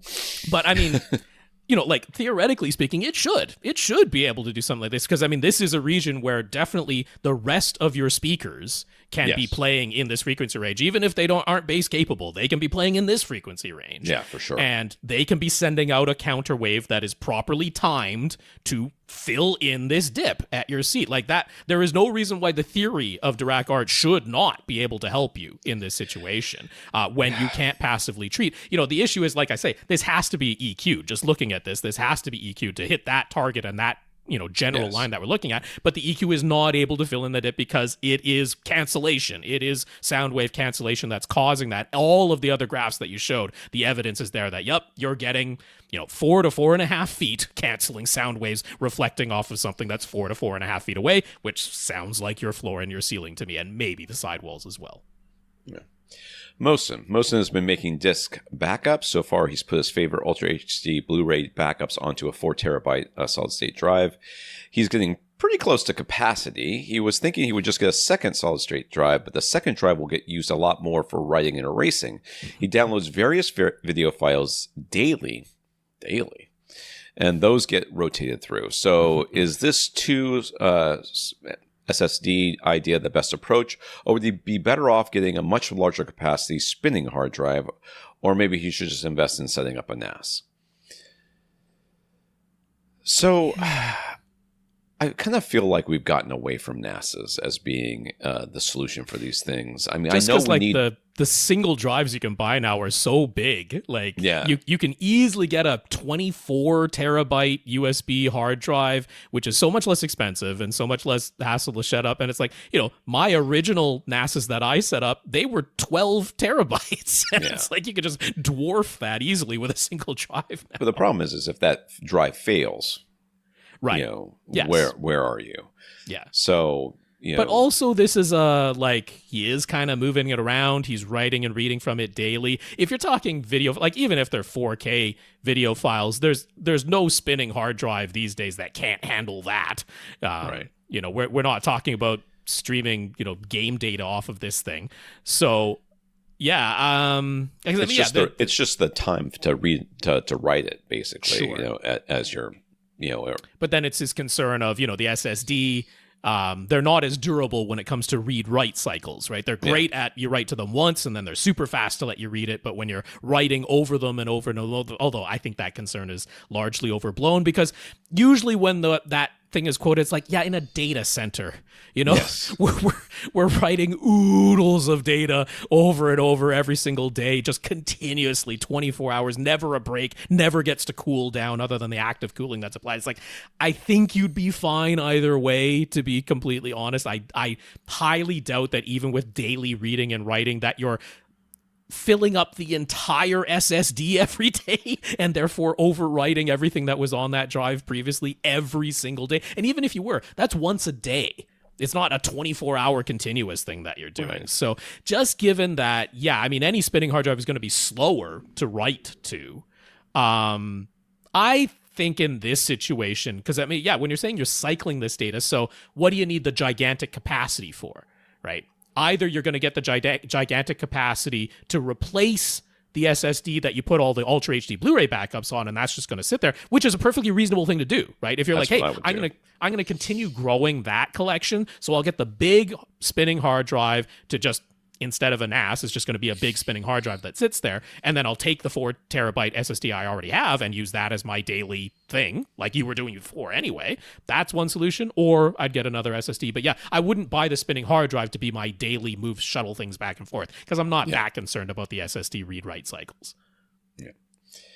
Ryan owns a pair of the original ELAC debut F6 tower speakers, the first generation ones. They mostly live in storage now, but he still likes to bring them out and listen to them from time to time. It's like, get back in your box. When he does use them, they're positioned about 10 feet away from his listening position, and he just uses them all on their own. No subwoofer. They've been perfectly fine so far, with them playing music at around 85 dB average at the seat, with peaks that go up to around 92. Excuse me. But he wants to know if it would be safe for the speakers, not his hearing, to play them at a sustained 100 dB at the seat, with around 5 dB of headroom above that for peaks. It'll only be for about 15 minutes, and they'd be at a sustained 100 dB the whole time. He looked into up their specs, and they're rated at 6 ohm nominal load with 87 dB sensitivity and 150 watts sustained power handling. Again, he'd be using them without any subs, and they'd be full range at about 10 feet away. How loud can they safely go? And since we'll end up talking about it here anyways, what's the method for this calculation? He came up with a figure reading 95 watts, but is that correct? And how should it be calculated if we come up with a different figure? I don't have a pen and paper, so I'm not doing this. Rob? Okay, fair enough. Yeah, and I did prepare this in advance. This is not all coming off the dome. But first of all, I wanted to see, because, obviously, many speakers that we talk about, they'll say, we're an 8 ohm nominal, and then you see the actual measurements. It's like, that really should have been rated as a 4 ohm speaker. Right. So I looked up the measurements I could find for that first generation. It's like ELAC, because that was all being run, the ELAC debut series was all being run by Andrew Jones at that time when the first generation came out. And the measurements confirm it's really quite an accurate spec that was given to it. The minimum impedance that those towers drop to is 5 ohms. And the minimum impedance can be lower than the nominal rating. So it's like, that's actually quite a benign load for a tower speaker, like to never drop below 5 ohms at any point, and then to truly be a nominal 6 ohm speaker, like that was actually accurately rated. So very benign load for an amplifier, not too much worries on that side. And then so rating them at 87 decibels at a distance of 1 meter with the 2.83 volts going into 6 ohms, that would be equivalent to, if we want to say, hey, what does 1 watt get me? It would be 84.5 decibels. That's so instead of 87, it's 84.5. So that's sort of our starting point. 1 watt goes into these. You're 1 meter away. You have 84.5 decibels coming out of that thing. So if we were in a wide open field with no reflecting surfaces around us whatsoever, then inverse square law says that for every doubling of distance, we would lose 6 decibels. That is not our scenario. We are in a room with reflecting surfaces. So conservatively speaking, we would say at a distance of 10 feet, which is really close to being 3 meters, right? We have not doubled the distance even twice, 1 meter to 2, 2 meters to 4. It's less than that. So very conservatively speaking, you could say maybe 6 to 7 decibels has been lost just by distance, right? From 1 meter versus 3 meters, it's going to be about 6 decibels quieter. Probably not even that much, but let's be conservative and say it's about 6 decibels quieter just due to distance. So if we were to sustain 100 watts of input into that speaker, which it can totally handle, 150 watts is what it can sustain, that tower speaker. If we put 100 watts into it, we would get about 98 decibels at the seat from one of those towers, which means that if they're playing together, because most that we're hearing, you know, the speakers are playing similar things, if not the downright same thing to give you a phantom center. So you put those together, you can add another 3 decibels to it. So if they're playing in unison, your two speakers, 100 watts of sustained power will give you 101 decibels at your seat. And that's being reasonably conservative, not overly conservative. That's a reasonable number to look at.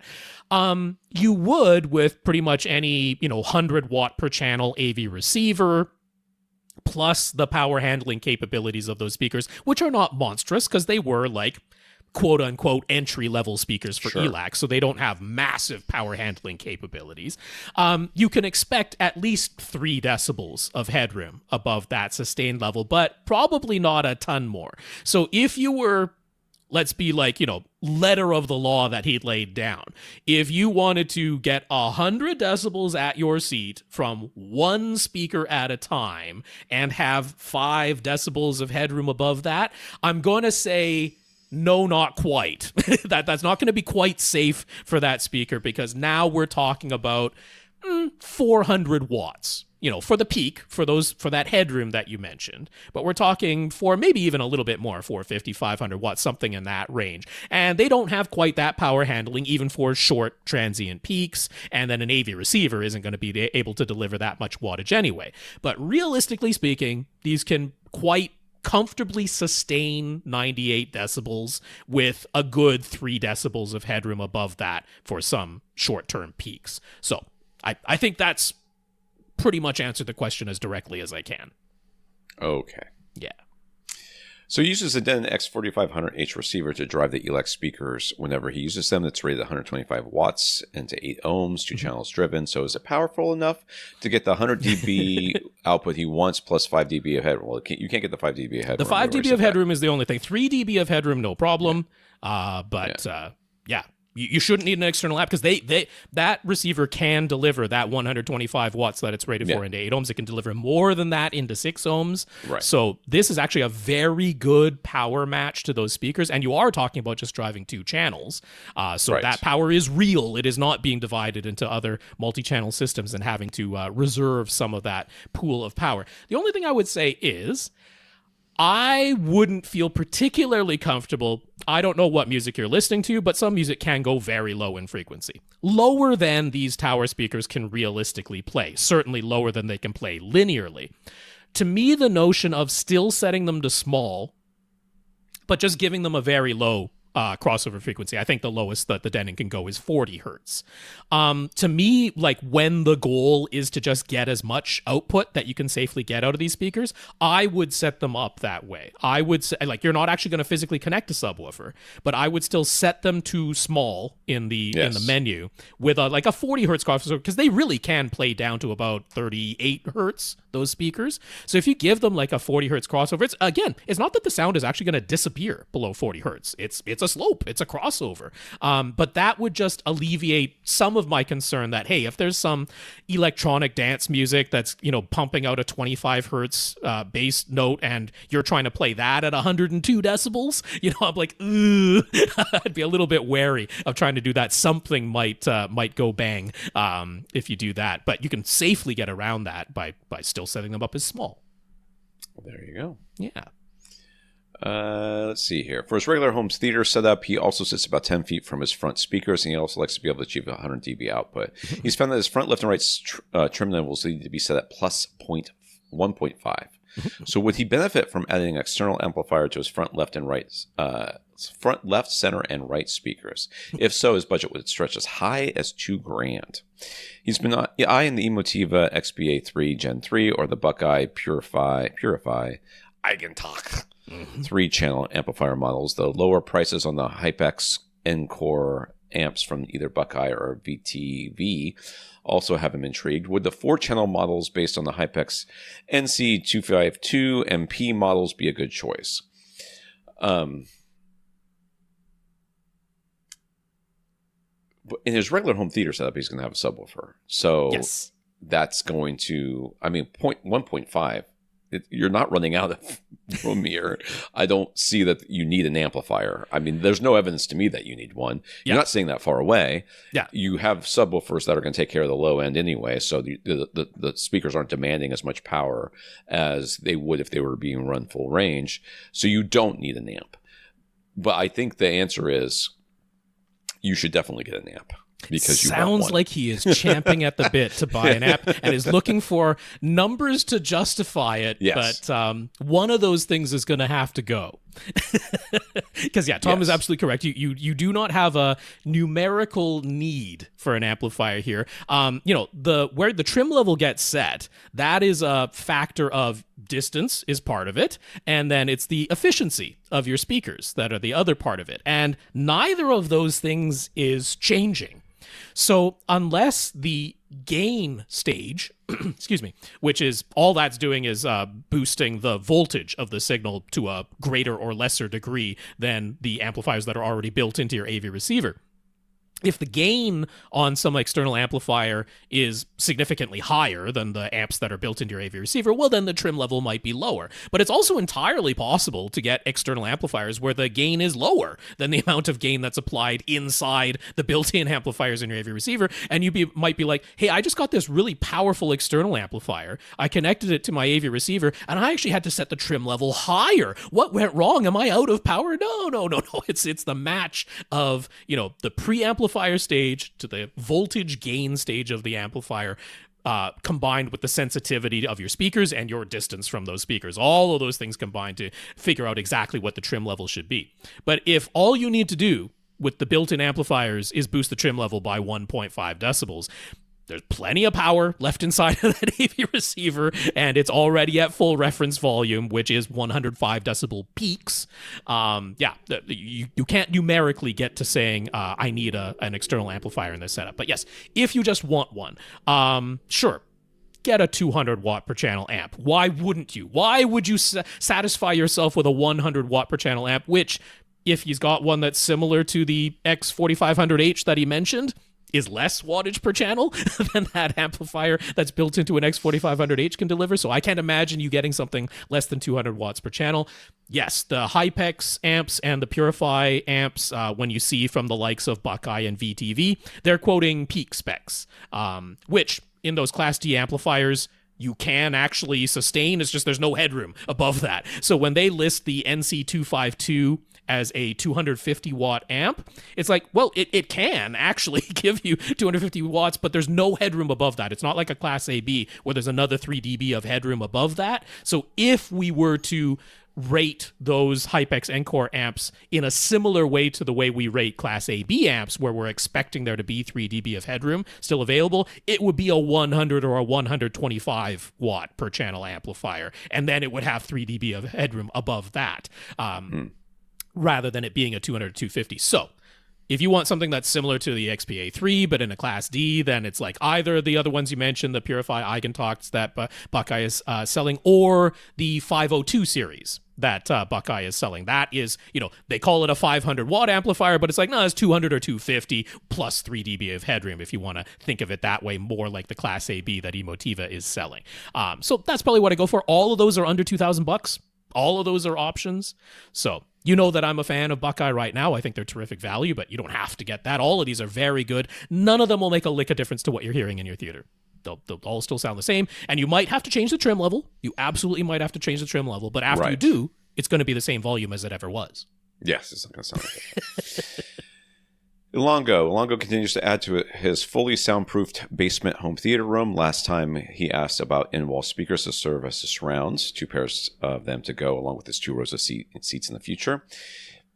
He followed our advice for those and got himself 2 pairs of Paradigm P80 V2 in-walls. Thanks to the door at the top of the basement staircase, this is an enclosed space, and the extensive and expensive soundproofing efforts during the renovation were worth it. The theater room is precisely 13 feet 10 inches wide, 31 feet long, and 7 feet 9 inches high, plus a bit of extra air volume for the staircase at the back.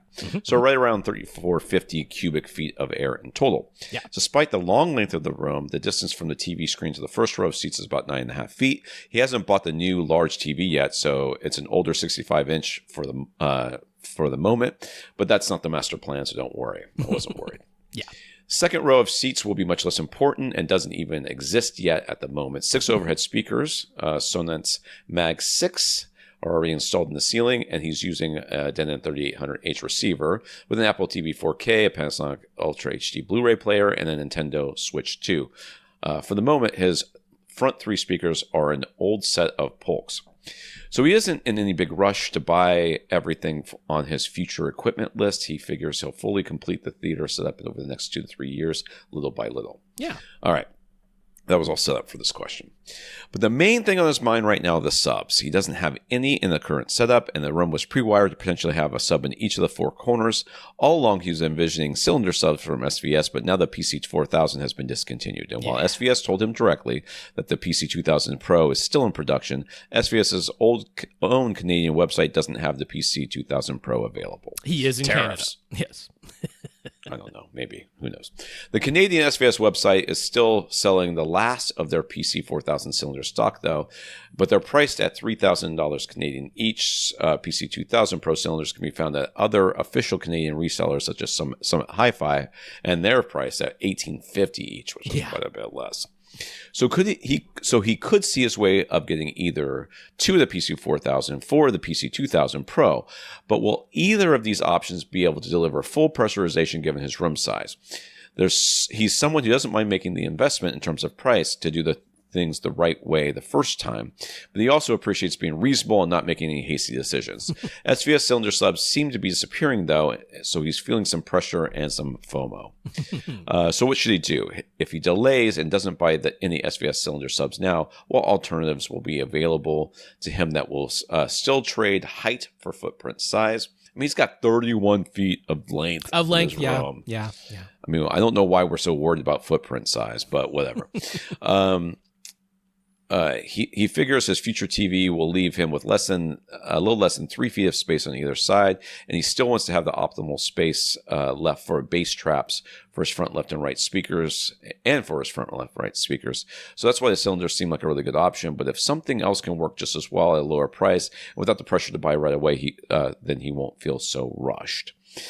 So I love cylinder subs. Yes, and me too. that is a fully aesthetic love. There's nothing positioning wise, they can be very handy sometimes. They can, handy. but it really has very little to do with or anything to do with the sound. The reality is that there's lots of subs out there right now that are going towards smaller footprints and taller boxes. I don't know if I would say lots, but Well, there's more than there more ever than was zero. before. Yes. You can still find them, is my point. Yes. As far as once you achieve pressurization, you've achieved it. There is no, you don't need more pressurization to get more of it. It's just it's it. It's like filling a cup full of water. Once it's up to the top, pouring more water in doesn't do you any good. It just makes a mess everywhere, and you've wasted water. And that's the same thing with money as far as buying a bigger sub. So if the 2 or maybe 4 SVS PC 2000 Pros will pressurize this room, which I'm not 100% sure it will. A little bit. I mean, so 2 would probably not, because they're basically 3,500 cubic feet. So 2 PC 2000 Pros, probably not. But I mean, so realistically, going up to 4 of them, I mean, it's really only boosting things when they're all in all 4 corners by about 3 dB. It's not a gigantic gain that you're getting by going from 2 to 4. It'd be right there. It'd be like right there. As far as those go, a pair of PC 4000s should be able to pressurize 3,500 cubic feet without too much trouble, really. So, I mean, either of these is certainly not bad. If you're just like, yep, I want cylinders for sure, and they are kind of disappearing. But the thing is, in a room that's this much longer than it is wide, I, like myself, wouldn't be particularly keen to only go 2 subs and have them in diagonally opposite corners. They're not really like when you just kind of stretch everything out that way. It's kind of like, it's just roughly front wall, roughly back wall at that point. Ideally, they'd be at the midpoints of the 2 side walls if you only have 2 subs, but you didn't pre-wire there, and that's the walkway and all that type of stuff. So it's like the 4 corner placement, that's kind of ideal. Going 4 subs in here, kind of ideal, to deal with these dimensions where one dimension is way, way longer than the other. So it's like I kind of lean towards getting 4 little bit smaller, less expensive subs in here versus the 2 monster subs. But when we're talking 4 PC 2000 Pros, like that's a lot of money. And so, to answer the other part of the question, it's like, there is an alternative for sure that I can point to right now, which is HSU's VTF TN1. That's exactly what they did here, right? It's an 18-inch square footprint, which is only 2 inches, more than the 16 or inch and a half, because it's 16.5-inch diameter on the cylinders, either of them.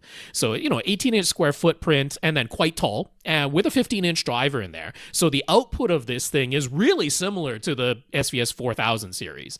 You'd in fact be having headroom to spare. If you had one of these in each corner of your room, you'd have headroom to spare. But even once you bring this thing across the border into Canada, the price on it is pretty much equivalent to the PC 2000 Pros, their Canadian price right now.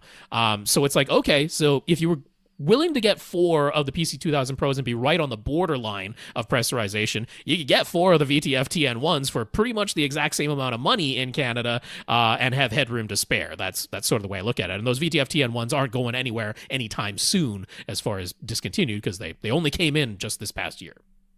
Right. Yeah. He has a Denon X3000H receiver. Depending on how things go, he might add a 3-channel or 5-channel amp to it in the future, but definitely no rush on that front. Dirac, including Dirac Art is an optional add-on, though. Would that be a big benefit if he goes with 4 of the HSU TN1 subs? We've already talked about this, and no. So it shouldn't, because you are pretty darn close to an enclosed rectangle. Yeah. The only thing I would say is the HSUs, they do lack the fully variable phase. So if you did have not Dirac Live Art, but Dirac Live Bass Control, then that gives you the approach of a multi-sub optimizer that is automated in the form of Dirac Live Bass Control. So if you did want to go that way and set independent distance and phase settings for the subs, then Dirac Live Bass Control could do that for you with the AV receiver that you already own, but for an upgraded price, yes. Right.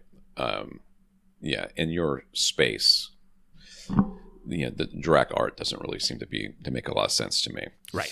Speaker-wise, he only needs to upgrade his front 3 in order for that to be complete. He was thinking he'd aim for the $1,000 to $1,500 per speaker price range. It's crazy that we're still talking about that number.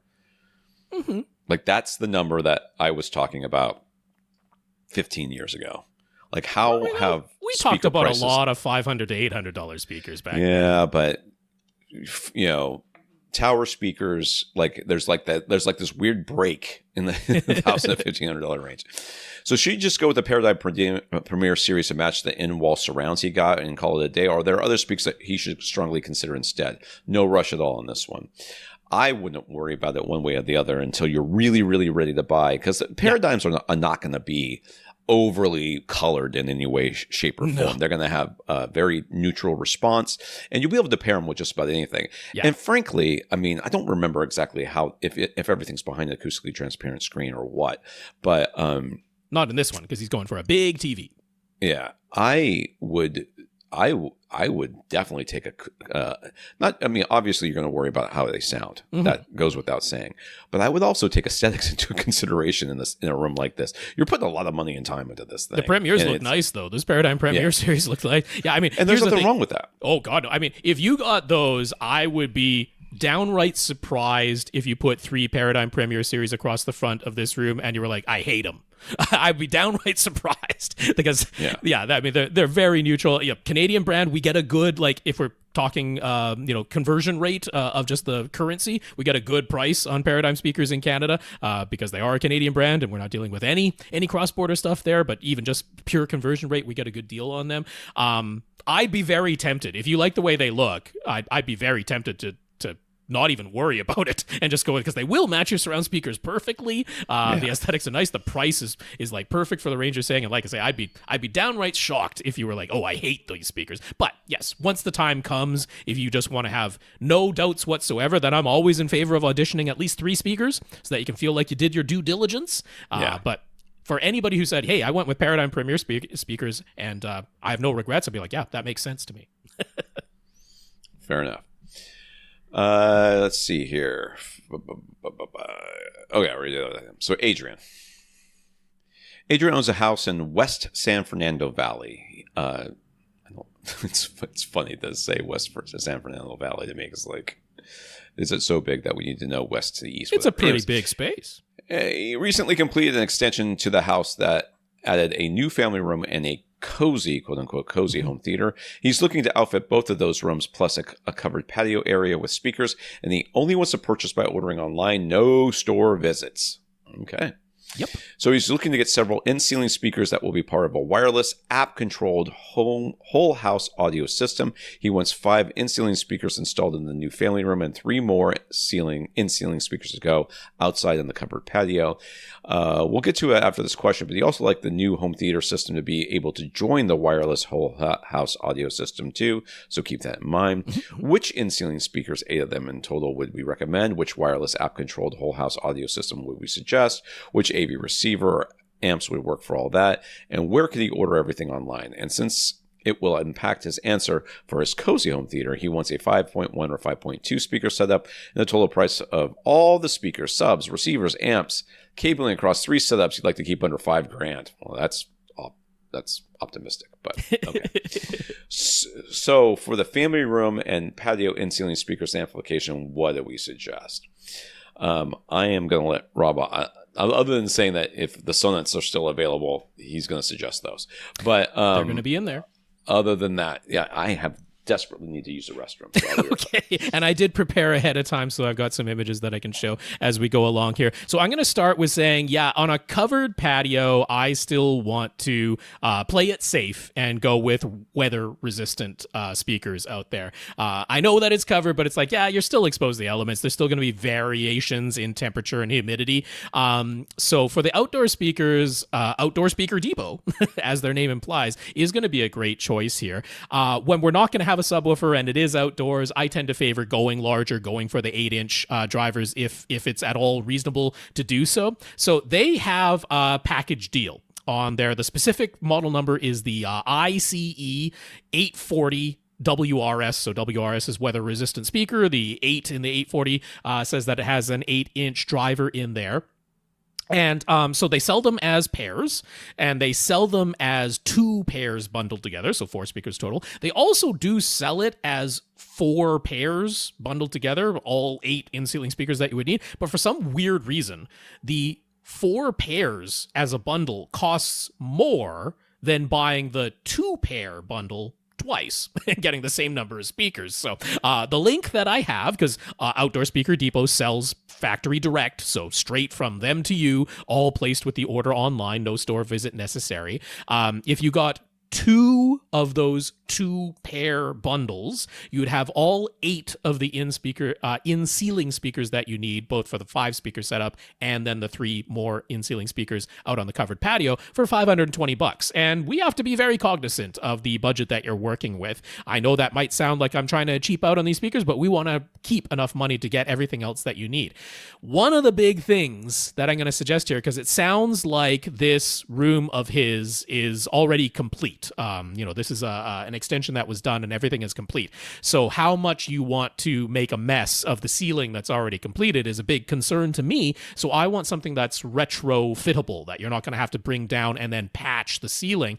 Because not so much for the patio. For the patio, if you want to install these outdoor speakers just straight into the ceiling of the covered patio, I got no problem with that. But in that family room, you got to have backer boxes as far as I'm concerned. I'm never going to recommend installing in-ceiling speakers or in-wall speakers without a backer box behind them inside your home. The sound leakage is just too much of a hassle to deal with if you don't install backer boxes. So for retrofit, for fitting 8-inch in-ceiling speakers, I highly recommend Dynabox, a box from Dynamat. The problem is that the price on those things has gone way up. They're $150 each, and you can buy them directly from Dynamat, or you can order them from Amazon, so available online. But I'm going to go ahead and say, if you got those Outdoor Speaker Depot's in-ceiling speakers, I'd want to get 5 of the Dynaboxes for the 5-speaker setup in the family room. So that's another $750 there. You're like, hey, I spent more on the enclosures than I did on the speakers themselves. And I'm like, yep, it's going to be worth it. It's simple as that, in my opinion.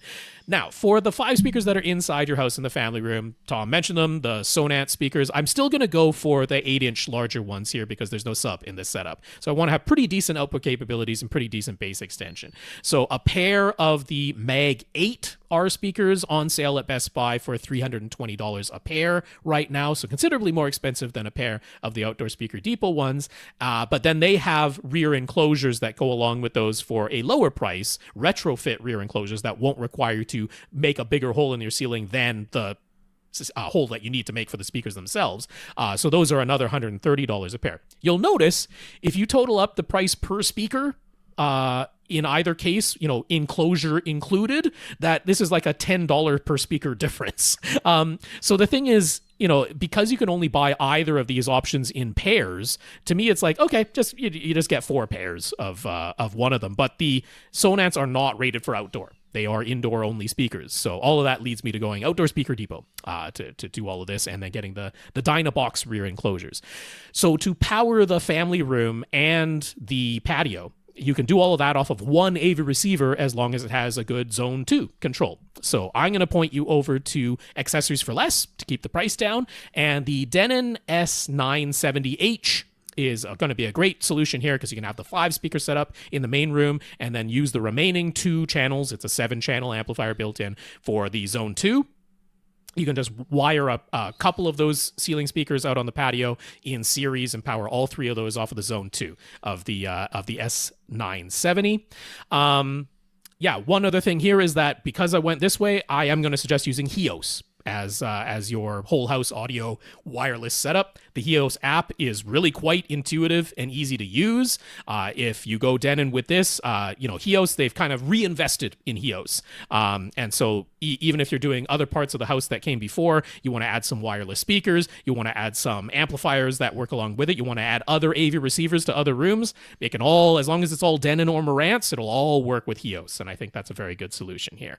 So I'll just mention it in this section. This is going to splash across into the home theater as well. But Outdoor Speaker Depot, once again, so you can make this at the same time that you're ordering their speakers, they actually have one of the best deals on speaker wire that is rated for both in-wall and outdoor installations. So you can get 500 feet of that in a big old spool for $185, and there's really not a better deal than that. I've linked you to the 16 gauge, which is totally fine. It's going to be absolutely fine for this setup going with 16 gauge, but that keeps the price under control, and that's a really good choice, and it all comes from somewhere you're buying something already. And then if you don't already have a pair, just from Amazon. Get some of their Amazon basics. They call it professional self-adjusting wire strippers because, oh my goodness, does that save you so much time and hassle. And the Amazon basics ones go for $9, so it's not exactly breaking the bank to add those on. I'm also going to suggest not on the speaker side themselves because they have little like spring-loaded speaker binding posts on the speakers themselves, those in-ceiling speakers, so you just put the bare wire connection in there.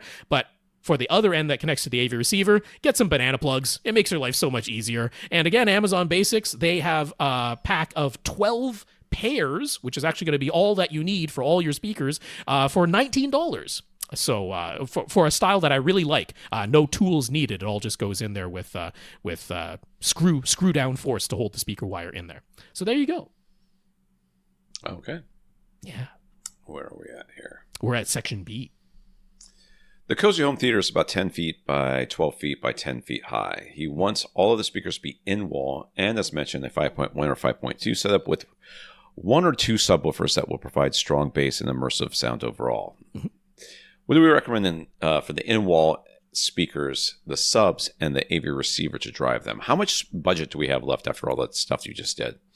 Yeah, so we've got about $2,300 left, somewhere right in that range. So I definitely had thoughts on this one. RSL. If I'm going to do a not overly expensive but really good sounding, really high value, all in-wall setup plus a pair of very decent subs, more than decent subs for this type of room size, I'm going to buy it all from RSL. They are factory direct. They come straight from RSL to you. No store visit necessary. Order it all online. So I like their in-wall speakers. They're W25E in-wall speakers. They're sold individually, $200 each. So we're going to spend $1,000 on those 5 perfectly matching speakers all around. And then without question, I'm pointing you at their Speedwoofer 10S Mark II subwoofers. No better deal than those subs, especially for a small room like this. And you can afford to get a pair of them within the budget that we're working with, even with those crazy expensive Dynabox rear enclosures that I'm insisting that you get.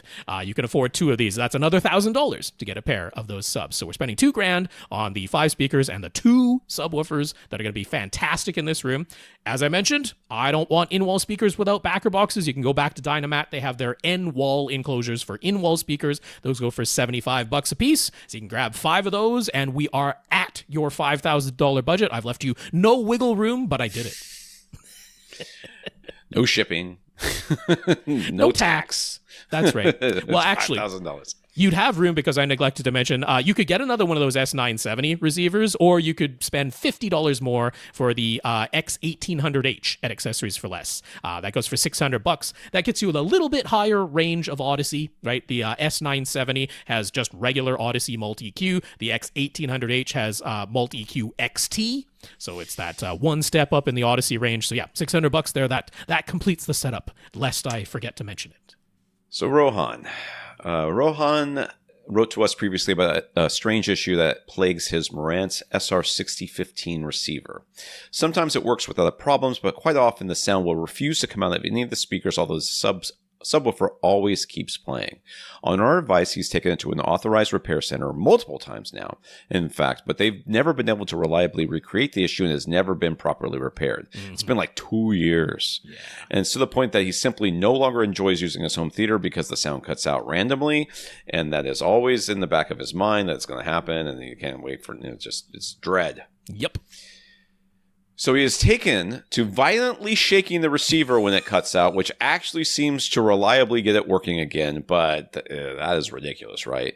He's about to try to convince his wife that buying a new AV receiver is the only reasonable course of action, but can we think of anything else before spending the money? He does completely cut the power to receiver at the wall outlet every time. I guess he turns it off. He is very power conscious. Could that have anything to do with this curse? Do we think a new receiver would just end up having the exact same problem? Could it be due to his house's wiring? His old Denon X2000 worked flawlessly in the same setup with the same speakers and the same way of handling power from the wall for 10 years. So I think I read his actual email, which was extremely long and detailed about how he took it in and they couldn't recreate the issue until he let it play for a while, and then it did it, right? Am I right about that? Not in this latest email. That might have been one of the previous ones. One of the previous ones. I mean, they couldn't reliably recreate the situation over and over, and they never really did a repair on it. So I know shaking it should not. I mean, shaking it shouldn't make a difference. That seems coincidental to me rather than actual cause and effect. Yeah. So here are I don't remember this question coming in. It's been 2 years. Are you kidding me? I don't remember what I did yesterday. Right. So as I think about this, the things that would make me the problem is that the receiver should go into to go if there were a problem with the wiring someplace, at least between the speaker and between the receiver and the speakers, you would expect it to go into protection mode and nothing should come out. Yeah. Yeah, if it were a short somewhere. That's what would happen. Somewhere. So I don't think it can be that, even though I want to say it's that. I want to say that there's like you put a nail through an in-wall wire someplace. Oh, I see, right. And that is somehow shorting out just the part of the receiver that is sending sound to the speakers. That doesn't make sense. You know, the subwoofer never stops. And the subwoofer it never goes into stop. protection mode. Yeah. This is, and like I said, I understand your frustration because I deal with this a lot when I'm working on bikes. People come in and says it's creaking, right? Yeah, I know. They all creak. There's always a creak someplace. And in my own bike, there are creaks, and it drives me nuts. And I've literally taken my bike apart completely. And I mean, I'm a mechanic, so I can do this, and I don't charge myself labor. But believe me, you wouldn't want to pay for me to do this to your bike, because guess what? When I put it back together, it still creaked. I don't know what the creak's coming from. There's something in there that's creaking, and I don't know where it is. And when I do find it, it's never what I expected it to be. So, the shaking of the receiver, I would think, well, first thing, I would expect that he turns it off before he does this. One would think. Maybe he unplugs a couple of things to make sure that he can actually pick it up and shake it. I would suspect that any of the other things that you're doing other than shaking it would be the thing that would be. I would guess that inside this receiver someplace, because there seems to be a time component associated with this. Yeah. Where it goes for a while and it's fine, and then it does it. That to me signifies that there's a heat. Yep. There's heat that's happening. And it sounds like a faulty relay or something along those lines, because like I say, the rest of it the subwoofer always keeps working. It never shuts itself off. It never goes into protection mode, but the speaker output goes off. The other thing I might try is, hey, does the headphone jack also cut out? That's something you could test. Does zone 2 continue to work? That's including the zone 2 pre-outs, right? Do the zone 2 pre-outs continue to work? Because if it's literally the speaker binding posts, like that's what cuts out, the pre-outs continue to work, or the headphone jack continues to work. Yeah. Like if it's the speaker binding posts go out, I'm like, that is a power relay. That's a power relay that's flicking and not allowing that signal to go through. That's or some part of the motherboard circuitry that, I don't know all the ins and outs of exactly how that signal works. But yeah, the issue is, like, if I'm correct, if I've diagnosed that at all correctly, the only thing you can do is take it to a repair shop and have them repair it. And if they're not able to do that, like, what else can you do besides replace this thing at this point? Like, there is nothing else to be done. So,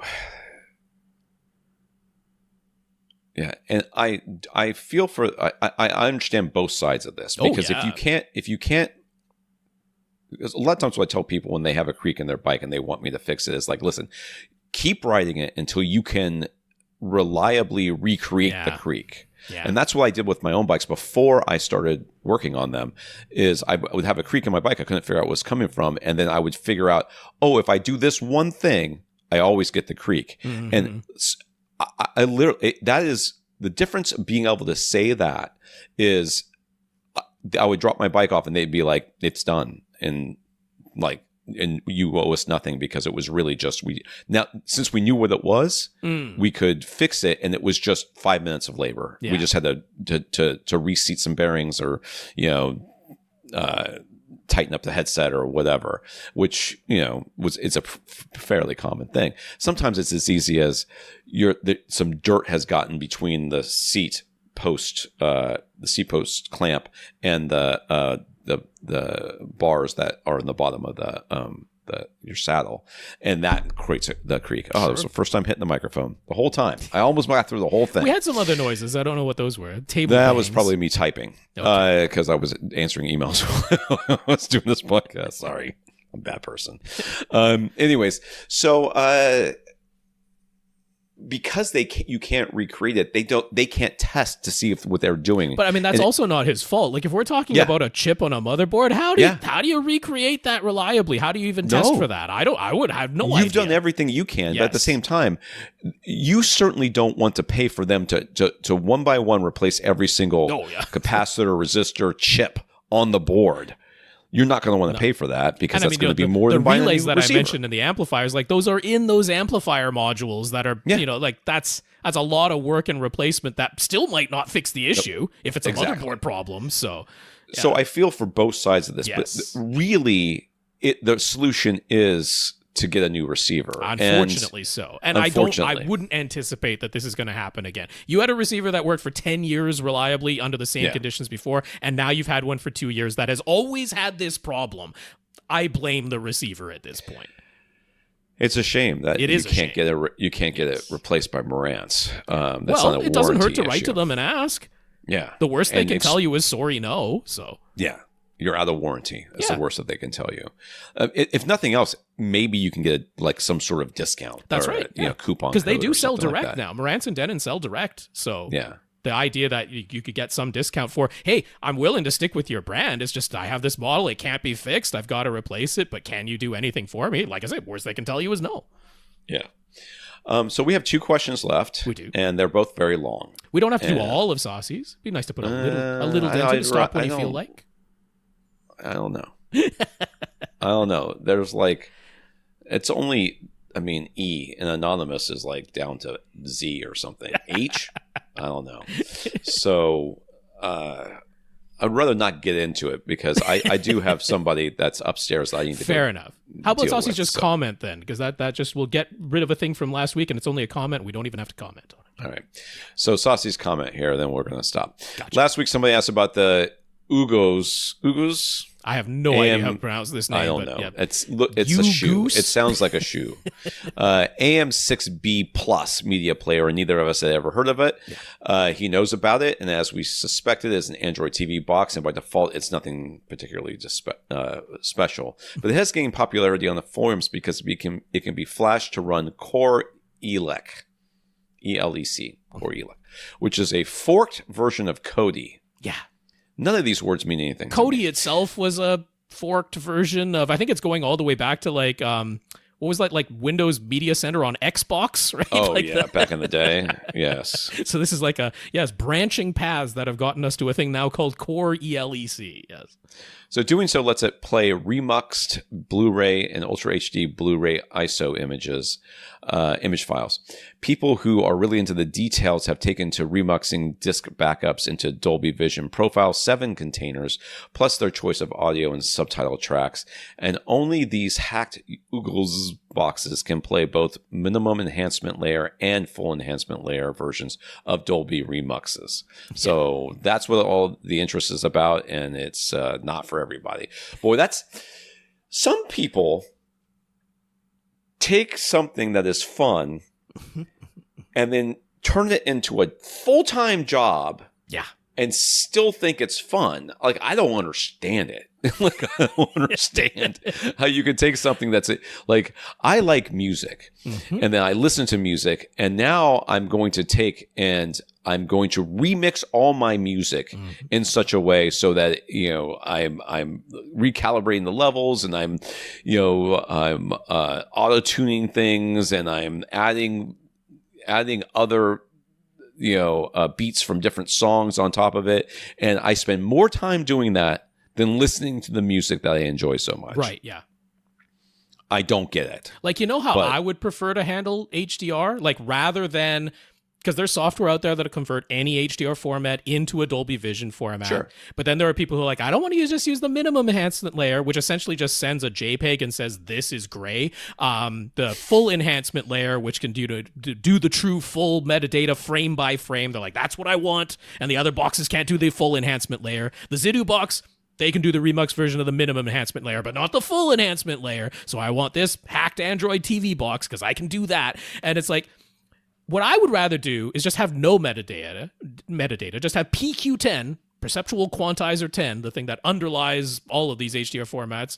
I would rather just have that and then be like, and then I have frame by frame dynamic tone mapping on my display. Or there you go. I get one of these new ridiculous Hisense displays that doesn't need to tone map anything at all because it can actually like throw out the full 10,000 nits these days. So it's like, yeah, but whatever.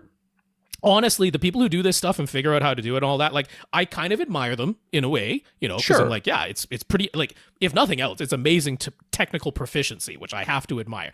The only people who bother me are the ones who are like, anyone who doesn't do this is missing so much. Yeah. You aren't, Yes. you don't appreciate value. You don't understand what good really is. It's a game changer. It's a game changer. Always. It's always a game changer. Let me tell you something about every single time somebody has told me something is a game changer, and I've done it, and I've gone, no, it's still the same. It's the same. It's just now more complicated and stupid. So I was on a ride with somebody and these two guys were talking to each other about how getting aero bars, which are flatter bars, because they're more aerodynamic.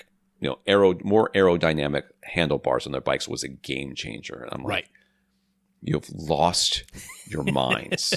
But the thing that you have absolutely lost it. The thing that always bugs me with any of these forked versions of Android or Kodi or XBMC or whatever going all the way back, it's like inevitably at some point either they just kind of peter out, which is very common, or the people behind it decide they actually do want to get some revenue, which means that the official streaming or the ads or whatever starts showing up, and then the thing that you got it for, it's like, it was always illegal, so that's got to go away. It's like, it's what's happening to Plex right now, right? Like Plex, look, let's be completely honest, Plex was mostly used for piracy. That's what made it super popular, is that it could play back your pirated material with a really nice interface. But Plex wants to be legitimate. Like, that's they genuinely do want to be legitimate, which means it's like, all the things that the pirates really loved about Plex, they're not so into it anymore. They're going to things like this. So it's like, you're always chasing the either it peters out and it's really not being supported at all anymore, or they try to go legitimate at some point, and then you got to find the next alternative. So,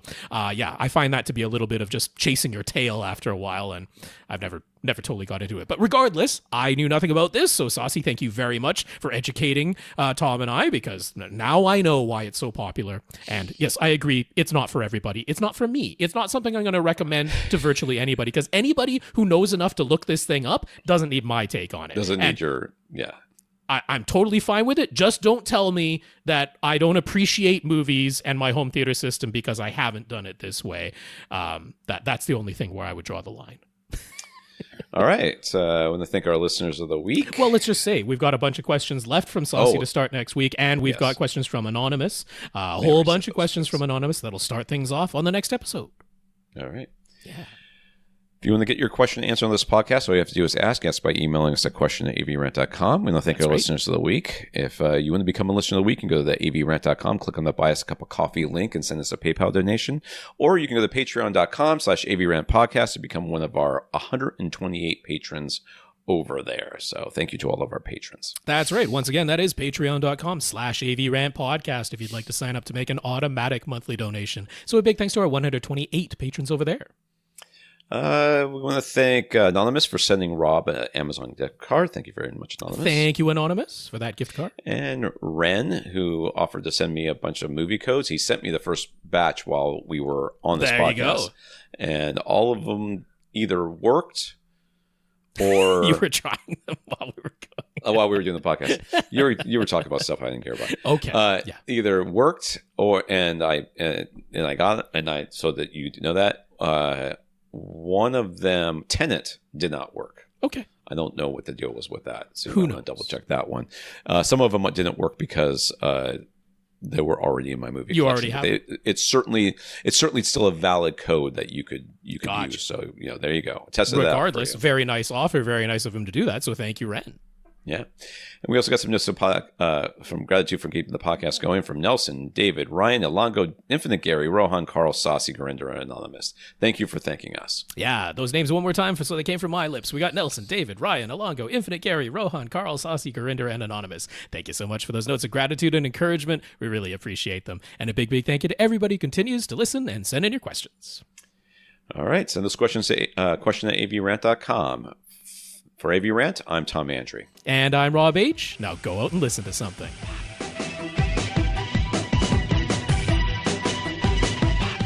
Want your question answered? Send it to question@avrant.com.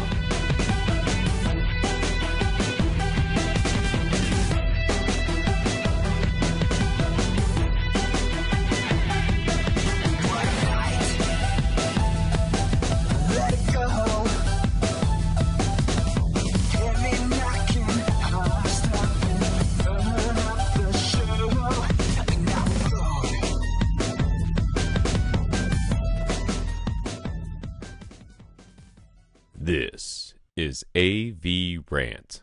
Now go out and listen to something.